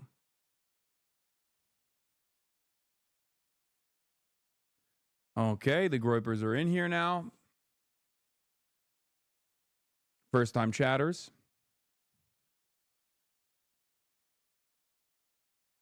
Would you imagine if the shoe were on the other foot? It has to be left unsaid. Could I turn around and say F Judaism and those Jews and send them back to Israel? Like, it's literally unthinkable to even say the words. But we all know it's tolerated with Muslims. We all know it's tolerated with blacks. We all know it's tolerated with Hispanics, Asians. And yes, for far too long, it was tolerated against whites and Christians. And that's just the part that got left out. But now that we have this culture of liberalization and political correctness is dead and racial humor is back, everybody's engaging in it. But if you say anything about them, it's a big problem. Even if it's, as we talked about with this idea of a global Jewry, oh, now it's anti-Semitic. Now people are going to lose their jobs again. Here's the point. Cancel culture never ended. Cancel culture was always about this. And I think people even underestimated that. He loves to play victim. I was banned from CPAC, debanked, and banned on social media sites because I spoke the truth about Islam. He will never admit that, though, because he's a pathological liar. I love Laura Loomer responding to drop site news on here.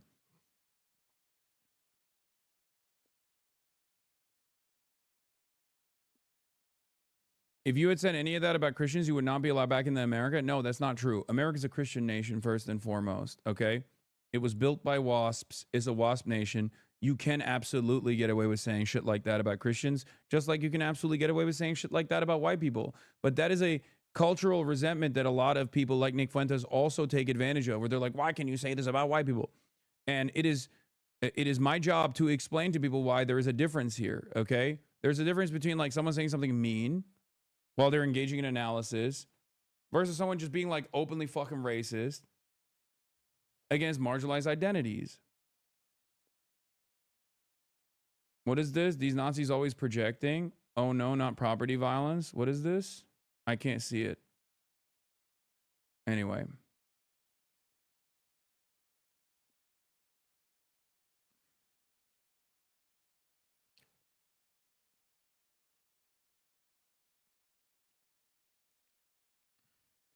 Fuentes takes Trumpism to his natural conclusion. People like Rufo or Walsh have too much to gain personally in terms of career opportunities or money to truly support tearing down the system. They've tied the market capitalism, which gets in the way. From Groyper's POV, there's no fundamental difference between neoliberalism or neoconservatism. This is not true for the post-COVID right. They are just going to vote Republican forever and ever. No matter who the nominee is, they would vote for Randy Fine. What? Fuentes might even be more depraved than MAGA, but he's also an intelligent, tactical, sophisticated political actor in a way that his far-right compatriots aren't. It's equal parts refreshing and terrifying to be confronted with a fascist who actually has a brain in his head. I mean, yeah, I think that definitely is a danger. I admit that. That is definitely dangerous.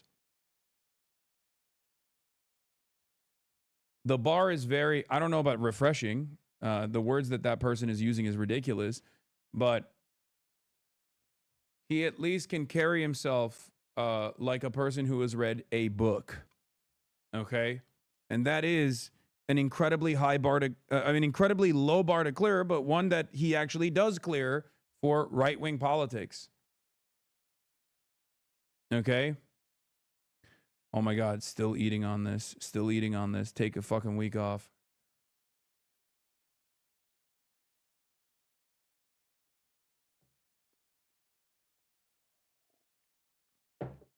I don't think refreshing is the appropriate word. I don't agree with that.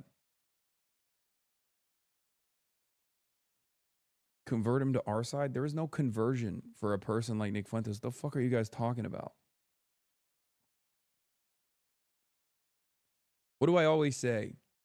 You can actually change regular people's minds, people who have been duped by the likes of Nick Fuentes, but you can't fucking change Nick Fuentes' mind when his entire goal is to do the conversion himself.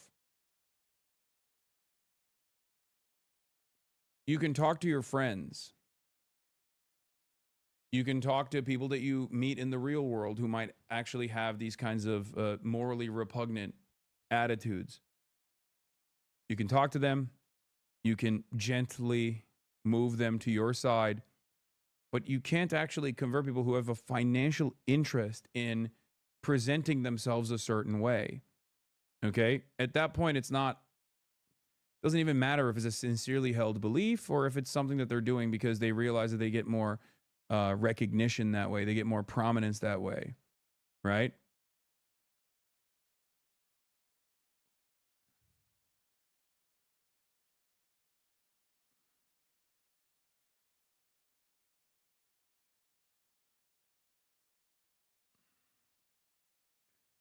But yeah, the reason why we talked about this is because Dana Fash and CNN in general has had Randy Fine over and over again without ever calling into question some of the horrifying things that he has said But let's be real. It's because he said that about appropriate groups. He said that about groups that nobody gives a shit about. Nobody cares to defend. This inconsistency, especially on the right, will always be weaponized. Especially on the right, will always be abused. Because right-wing politics can never be about improving the material conditions of the working class. It is inherently reactionary. It's opposed to that, and therefore they play in the waters of culture war narratives, and therefore they talk quite a bit about petty grievances of the in-group, petty grievances of white people, perceived victimhood of white men. And a big part of that allegiance is around, especially for young men in particular, is around being able to just be as ruthless and as bigoted as you want to be, right? You're a pussy if you can't say slurs like, oh my God, you can't say the R word? What a bitch, right? Oh, I voted for Donald Trump because I can say the R word again, right? There are people who have done that. So if that's the core of your politics, if that's the core of your fucking politics, then of course Nick Fuentes is going to be the purest distillation of that.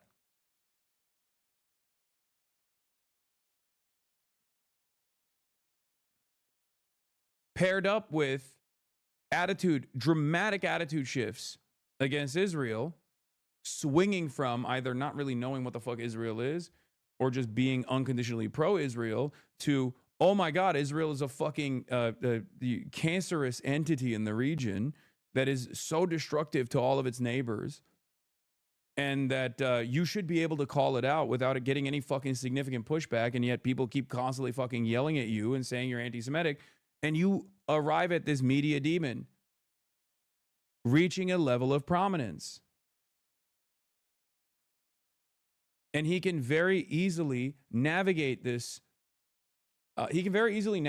Discourse by, one, exposing the contradictions by saying, oh, you get mad at me for saying this about Jews, but everybody is saying whatever kind of heinous shit about black people, about Muslims in general, which he also says, by the way. Like, he is on the exact opposite of this argument that I'm on, right? Like, we are on the exact polar opposites. I think all of that is unacceptable and fucked up. He thinks it's all acceptable and permissible. And if you can't make a distinction between those two things, if you can't decide, which side is right, which side is wrong, and you just go, no, they're both the same, I'm in the center and they're both seemingly the same, then you're basically allowing that kind of politics to be the norm.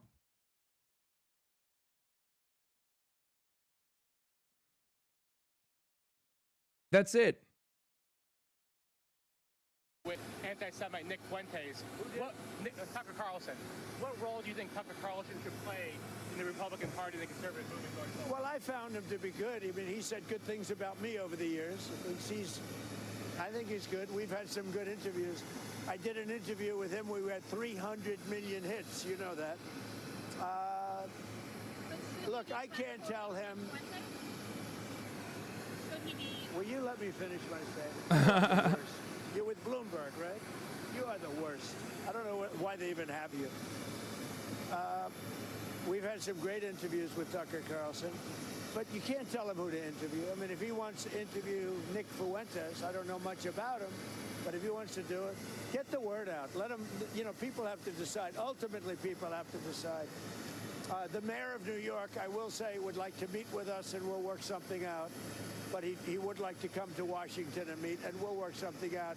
We want to see everything work out well for New York. You yourself had...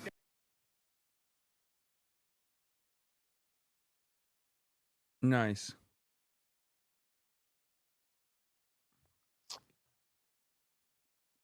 We're fucking cooked.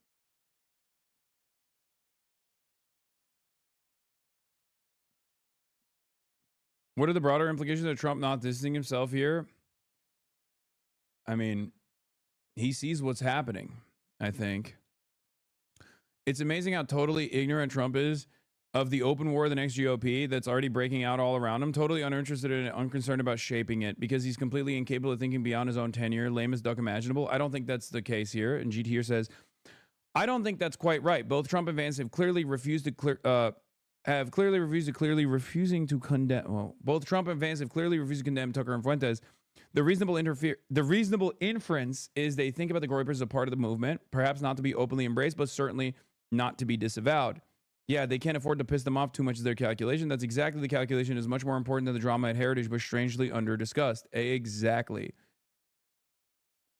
He knows that the next generation of Republicans is like that. The next generation of Republicans is like that. And he is worried about offending them. There's another question that he was asked about Nick Fuentes here. Let's see. I did it with Nick Fuentes at Mar-a-Lago a few years ago.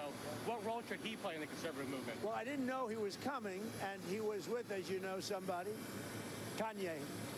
And Kanye asked if he could have dinner, and he brought Nick. I didn't know Nick at the time. And he did. He came, and along with a few other people. He brought a few people with him. Meeting people, talking to people, like for somebody like Tucker, that's what they do. You know, people are controversial. Some are, some aren't. I'm not controversial, so I like it that way. Okay? I did it with Nick Fuentes at Mar-a-Lago a few years ago. What role? That's crazy. I mean, he's just straight up saying like, nope, this is the new meta. Denied the Holocaust, called Adolf Hitler effing cool, talked about the fact that he thought Jim Crow was just fine, and on and on. So again, there's free speech, and then there's just hateful language and sentiments. Well, Dana, again, I told you on this interview. Why would Trump care about the next generation of Republicans? Because they're working as his staffers. They're a part of the base. They're eligible to vote. They're a wing of the party, and he is. He can't stand to lose any of his loyalists at this point. He can't. I'm committed to ending the toxic politics, and I think I don't want to have anything to do with it. You should have Nick Fuentes on your show, and you could ask him questions about that. I myself am not anti-Semitic. I have never criticized the Jewish people or said anything about them in particular. I am critical of the government of Israel. Of their government. And I can criticize any government I want to in the entire world, as well as our own. And a lot of the times I'm criticizing our own government for failing the American people. And I think that needs to be the focus. And that's the most important thing people care about, is being able to afford groceries, housing, health insurance, and having a... Did they ever see Marjorie Taylor Green and Nick Fuentes? That Nick Fuentes is Islamophobic as fuck, but will literally just... Nick Fuentes is Islamophobic as fuck and racist as fuck, but he's at least smart enough to be like, oh, really? You think it's unacceptable for me to say something about Jews, but, you know, you have Randy Fine on. And he can say whatever the fuck he wants about Muslims. Why? Marjorie Taylor Green is not smart enough. That's why Nick Fuentes is more dangerous. Do you understand? Nick Fuentes is smart enough to actually address that, to hit that as a line.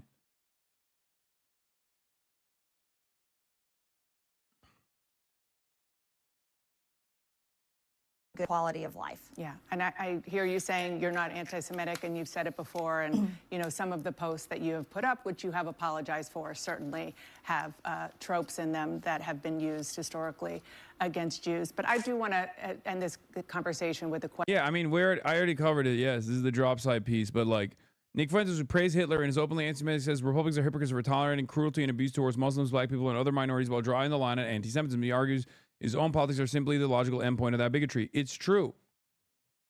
He's right. It's literally fucking true. Republicans, I mean, I've been saying that. I've been saying that nonstop. Fascism is the purest distillation of reactionary politics. It is the logical endpoint, the logical conclusion of the Republican Party in this country.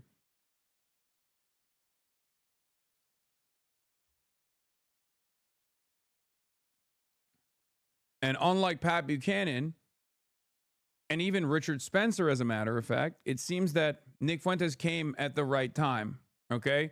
Because he's not the first. Why does the wording sound like he's been watching your streams? I'm certain that he does. I'm sure he does.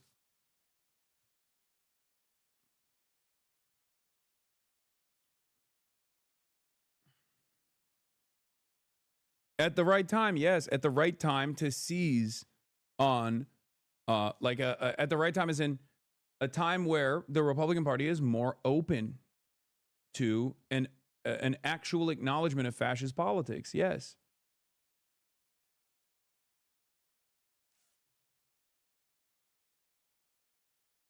No, that chatter is talking about Nick Fuentes' own analysis of him being the logical endpoint of Republican politics, which is true, and it's an analysis that I've actually engaged with quite a bit.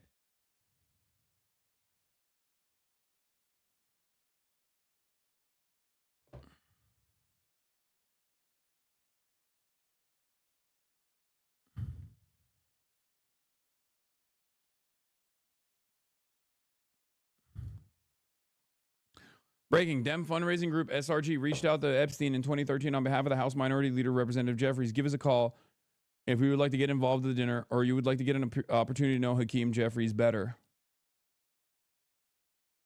That's crazy.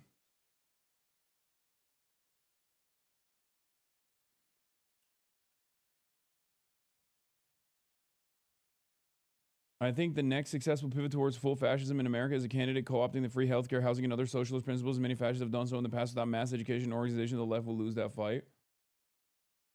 Yeah.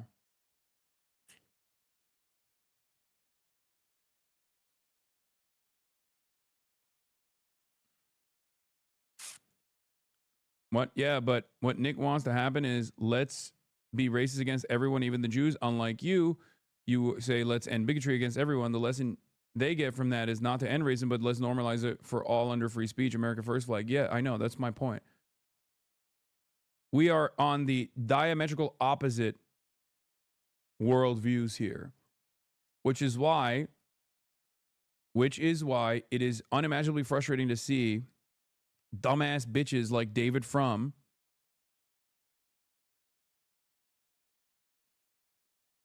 running around and just trying to get people to see the dangers of the extreme left as well. And for most liberals, I think when they see that, they go, no, that's not the same.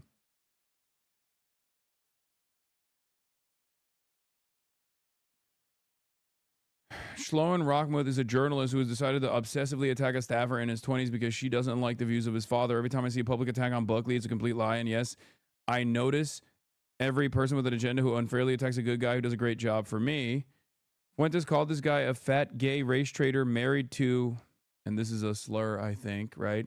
It's a common Indian name, but I think right, Nazis use it as a slur. And yet he continuously humiliates himself by pandering to the Groypers. Yep.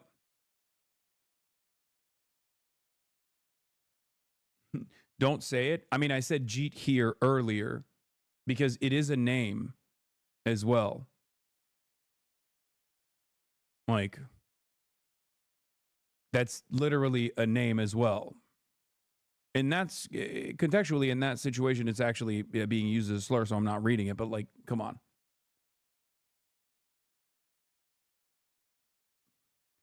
It's not a slur. No, I know it's not a slur. It's a name.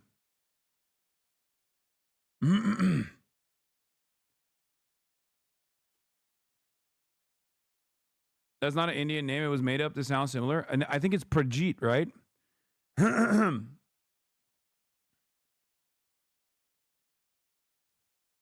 Yeah, it's almost like Tyrone. Exactly.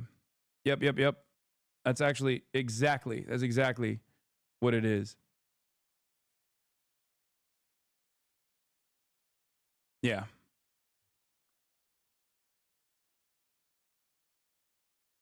I think it's a common suffix too. Yeah, it's also just a name. It's like literally. Anyway.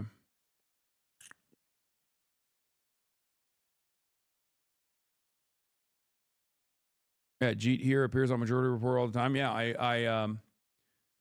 I just read his commentary as well. He's you know.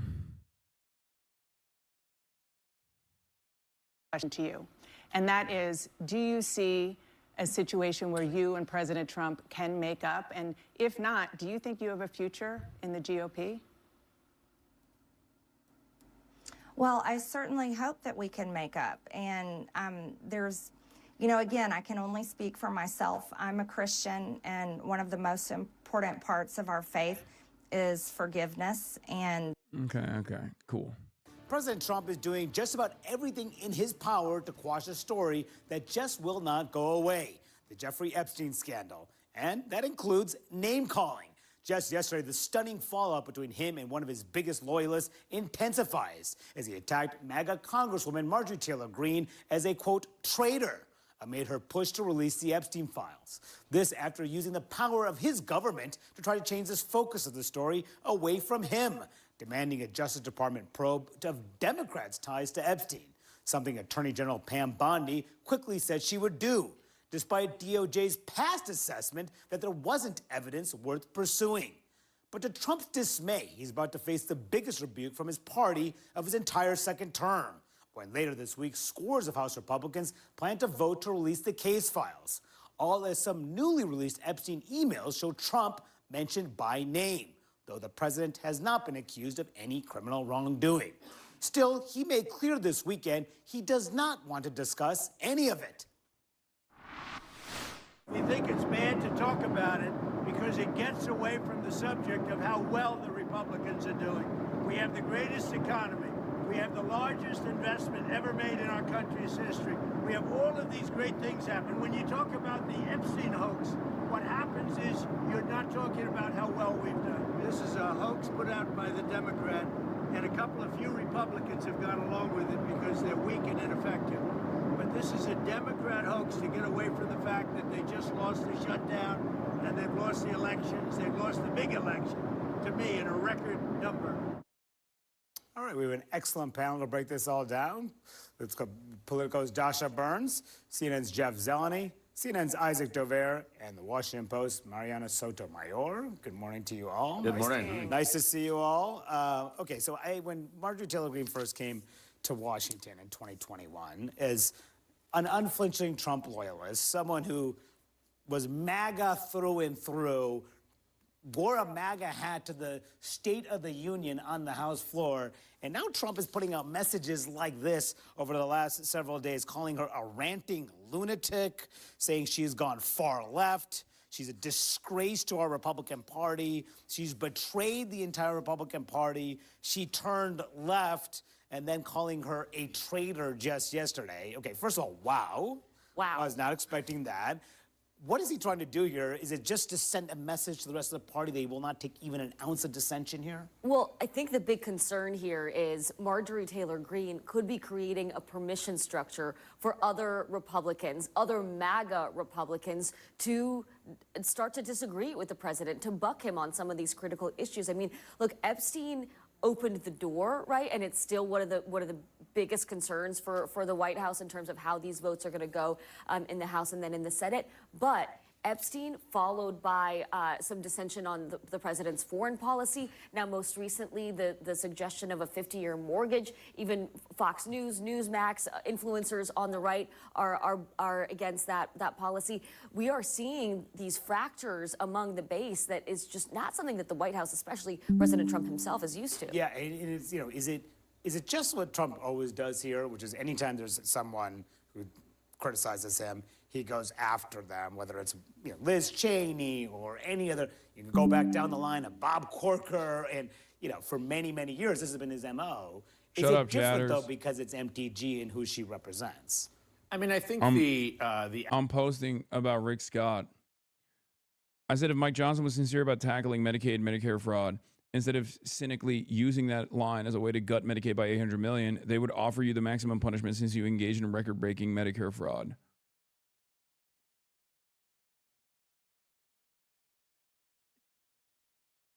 Calm down. I'm responding to Rick Scott, who is apparently crying about me on the timeline. Rick Scott, this deranged person urged his followers to kill me. Don't do it.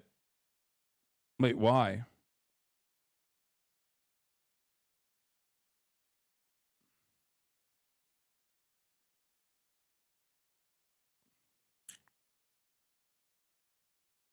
I didn't say anything wrong here. I said if Mike Johnson was sincere about tackling Medicare and Medicaid fraud instead of cynically using that line as a way to gut Medicaid by 800 million, they would offer you the maximum punishment since you engaged in record-breaking Medicare fraud. Or not 800 million, 800 billion, right? What the fuck? I said 800 million. It's actually by 800 billion. Shit. Oh, good call. I almost fucked it up.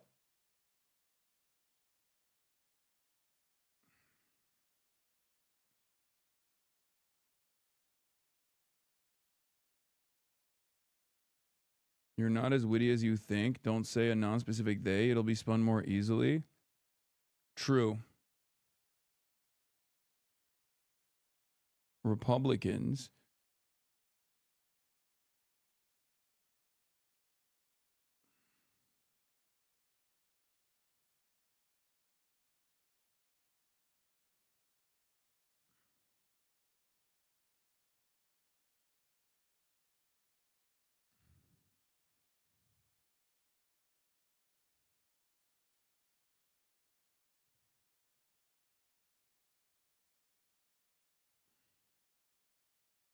maximum legal punishment since you engaged in record-breaking Medicare fraud.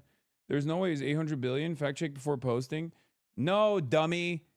Rick Scott's Medicare fraud was 1.7 billion, but Republicans were gutting Medicaid or have gut Medicaid by 800 billion. That is correct.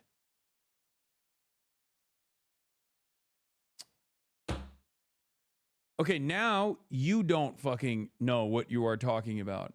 The 800 billion that we're talking about is the new bill that just passed, okay? The new bill that just passed. In a defense of this new bill that just passed, right up until that bill was passed, that would gut Medicaid by $800 billion. The defense from Mike Johnson was, oh, we're fighting against Medicare and Medicaid fraud.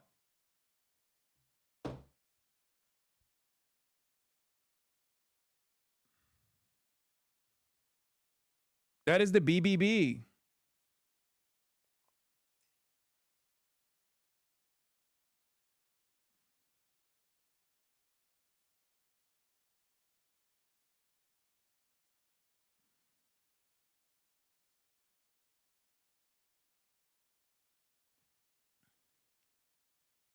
Here, in the BBB. Is that better?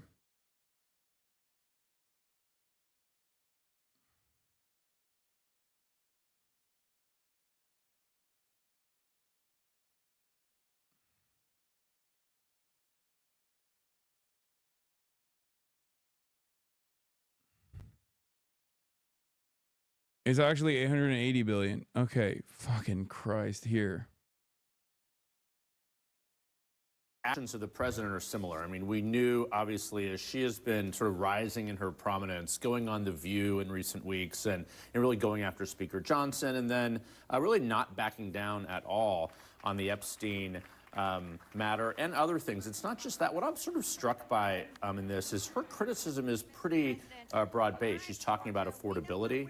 Healthcare. She's talking about, exactly, and things that look like, I still support you. She always sort of phrases it with, I still like the president, but, and those buts are getting pretty significant. So, Dasha, to your point about the permission structure, that is going to be interesting to see how many Republicans obviously join the ranks of voting to release the Epstein files. The White House still wants to keep that number down, but the reality is they know that there's very little Are they going to push very hard to try to do that this week, or are they? It's unclear. The pressure campaign last week to try to get Lauren Boebert to not sign the discharge petition, it failed spectacularly, and it was sort of an embarrassment. I mean, having a rank-and-file member of Congress over to the White House in the Situation Room complex to have this meeting, she ended up not removing her name from it. So we will see what the numbers are, but I am told the White House is still trying to keep them somewhat in check. We'll see if that's 75 Republicans, 100 Republicans. That would be extraordinary, but you just get the sense that things are a little bit different now. It's too early to call the president a lame duck, there's no doubt, but you can just get the sense that things are slightly That's different. what's really scary for this White House about this, is the idea that a lame duck period is looming here, and I think this gives that little flavor of it. And it could be a window into the post-Trump era. Here's what MTG said about in responding to all of this. Among the things that she said the Americans wish he would fight this hard to help the forgotten men and women who are fed up with foreign wars and foreign causes, are going broke trying to feed their families, and are losing hope of achieving the American dream. That's what I voted for. Is she more in line with the base in some ways than Trump? Well, look, I think the problem that she's hitting at here is that Donald Trump has not been able to answer the question why. Why is he fighting so hard to keep these files from being released? He's not explained that. He's also not explained why prices are not down when his entire campaign was really based on that idea that he would be attacking prices. And he has said, oh, maybe it's the leftover from the Biden days, but we are 10 months into the Trump presidency, and prices, it's not like they've stayed high, they've gotten higher. People are seeing electricity bills that are higher, they're seeing grocery prices that are higher, and the public seems to be associating that with the tariffs, and certainly Donald Trump does too, given that he despite this argument that the tariffs are because of a national emergency situation, that's how he gets around the law, and that he can just do it himself, is just... I don't know if you see this, but I just want to thank you for all you do. I feel like a lot of things are lining up to allow our country to wake up and actually move forward as a society, and part of that is because you kept pushing through the hate and the harassment, all of it, so that you do inspires a lot of people to also just push. Good. Are you drinking Pepsi in a coffee mug? No, it's coffee in a coffee mug.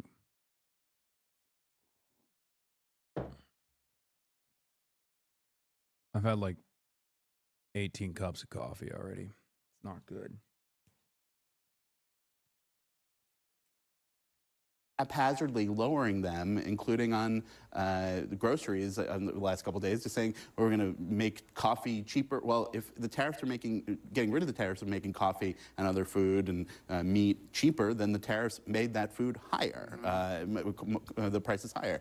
And so that when Marjorie Taylor Green hits on these things, it is this like, I thought that Donald Trump was saying he was the fighter for these things, and he has not shown it in her mind. Yeah, and this is obviously comes ahead of this vote that's happening, expect on Tuesday in the House to call for the release of the Epstein file. The Republican leadership was forced to do this despite the push by the White House to try to kill this effort for months. Now it is finally coming to a head on the House floor. But look, I want to first look at the polling about where the public stands at large about the issue of the Epstein files. Overall, just 19% of the public approve of Trump's handling of this, and that includes just 10% of independents. But that Republican number is pretty interesting. 44% of Republicans approve of Trump. I mean, that is unusual because typically Trump's like the 90% on most issues when it comes to Republicans. It's 44%. But it also speaks to why we expect in the House a significant number of Republicans to break ranks here.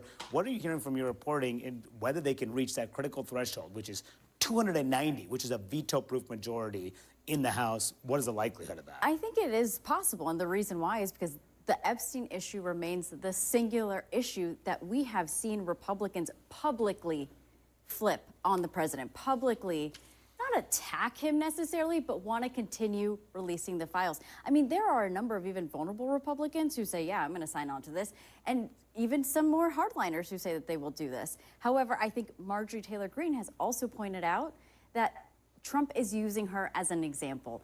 If you start to speak out against him, it is possible that he's going to come after you the way that he is now coming after me. So she even herself is saying maybe the numbers are not going to be as high as we once thought. But the fact that Speaker Johnson is going to try and bring this up onto the floor to make sure it has a 2/3 majority, it's still putting Republicans on the record, even if it doesn't pass. You could still vote against the president, though, without sort of doing what Marjorie Taylor Green has done. She's sort of gone out there, but that's why the roll call is going to be interesting, particularly for Republicans like Ashley Hinson, for example, from Iowa, who's running for Senate. This is becoming an issue in the 2026 campaign. So I think it'll be interesting to see how many Republicans support this without ever sort of really talking about it publicly. I mean, the president can't attack everyone to the degree that he's done Marjorie Taylor Green. But that's why the Democrats force this to not be a voice vote, which is what the Republicans try last week. Roll call. They want everybody on the record, them on the record, Yes. so then this will be an issue in the campaign. For sure. There is one thing that Republican lawmakers are more scared of than President Trump, and that's President Trump's base. And right now, Trump and his base are not on the same page about this issue and a number of others, and that is going to have an impact on how they vote. She talked about Marjorie Taylor Green, H-1B visas, and other issues that Trump is breaking with his base on.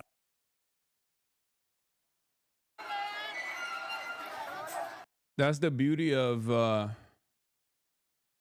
capitalism, baby. Trump is first and foremost a capitalist, and all the culture war stuff is supposed to be used as a distraction. That is the job of the culture war stuff. So when push comes to shove, of course he is going to abide by his capital owning masters. When it comes to H-1B visa stuff, like racism, until it becomes a fully fascist movement, racism is usually just a not like a foundational principle necessarily, but or doesn't have the highest degree of priority amongst the American right-wing party. It is a galvanizing factor. It is very divisive. It's very successfully utilized. But at the end of the day, these guys, Donald Trump and everybody else, cares primarily about making sure that their capital owners are making money. That is the primary purpose. Is that fake fruit? No, it's real fruit. So a lot of people who are maybe some real racists, some real ass racists, are going to look to the situation and go, what the fuck is this, bro? Why aren't we getting the treats? You said we were going to get the racism. Why is that not happening? Why are there still, Indians coming into the country and shit like that?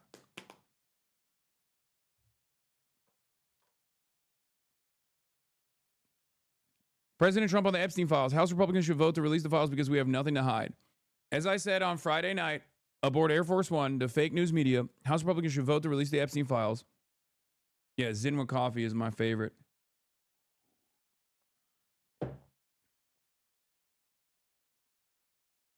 House Republicans should vote to release the Epstein files because we have nothing to hide, and it's time to move on from this Democrat hoax perpetrated by radical left lunatics in order to deflect from the great success of the Republican Party, including our recent victory on the Democrat shutdown.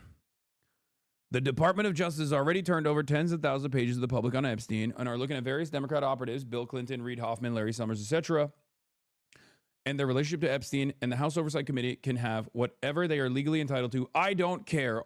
All I do care about is that Republicans get back on point, which is the economy, affordability, where we are winning big. Our victory on reducing inflation from the highest level in history to practically nothing, bringing down price for the American people, delivering historic tax cuts, gaining trillions of dollars of investment into America, a record, the rebuilding of our military, securing our border, deporting criminal illegal aliens, and ending men and women's sports, stopping transgender for everybody, and so much more. Nobody cared about Jeffrey Epstein when he was alive, and if the Democrats had anything, they would have released it before our landslide election victory. Some members of the Republican Party are being used, and we can't let that happen. Let's start talking about the Republican Party's record-setting achievements and not fall into the Epstein trap, which is actually a curse on the Democrats, not us. Make America great again. That's a very strange shift in confidence. Is either a bluff or they just agreed on a way to cut the nasty shit about him out. Yeah, I don't know.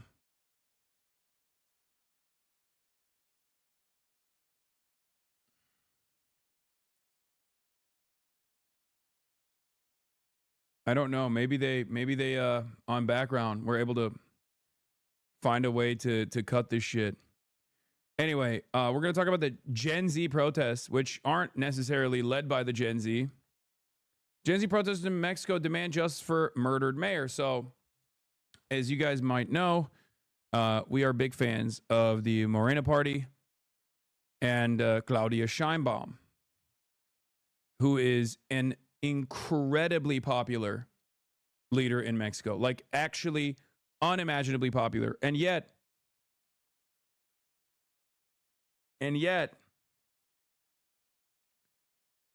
for some reason,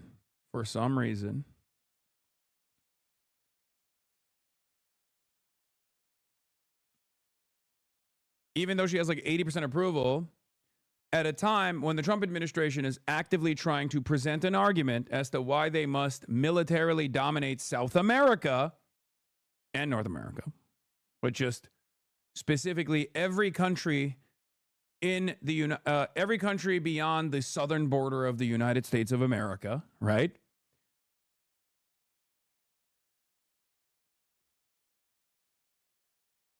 Interestingly enough, Mexico is the next country that apparently is seemingly building a real movement, a real angered response against Claudia Sheinbaum, who is unimaginably popular. Now, there is also another anti-cartel mayor that was very popular in Mexico who got assassinated by the cartel.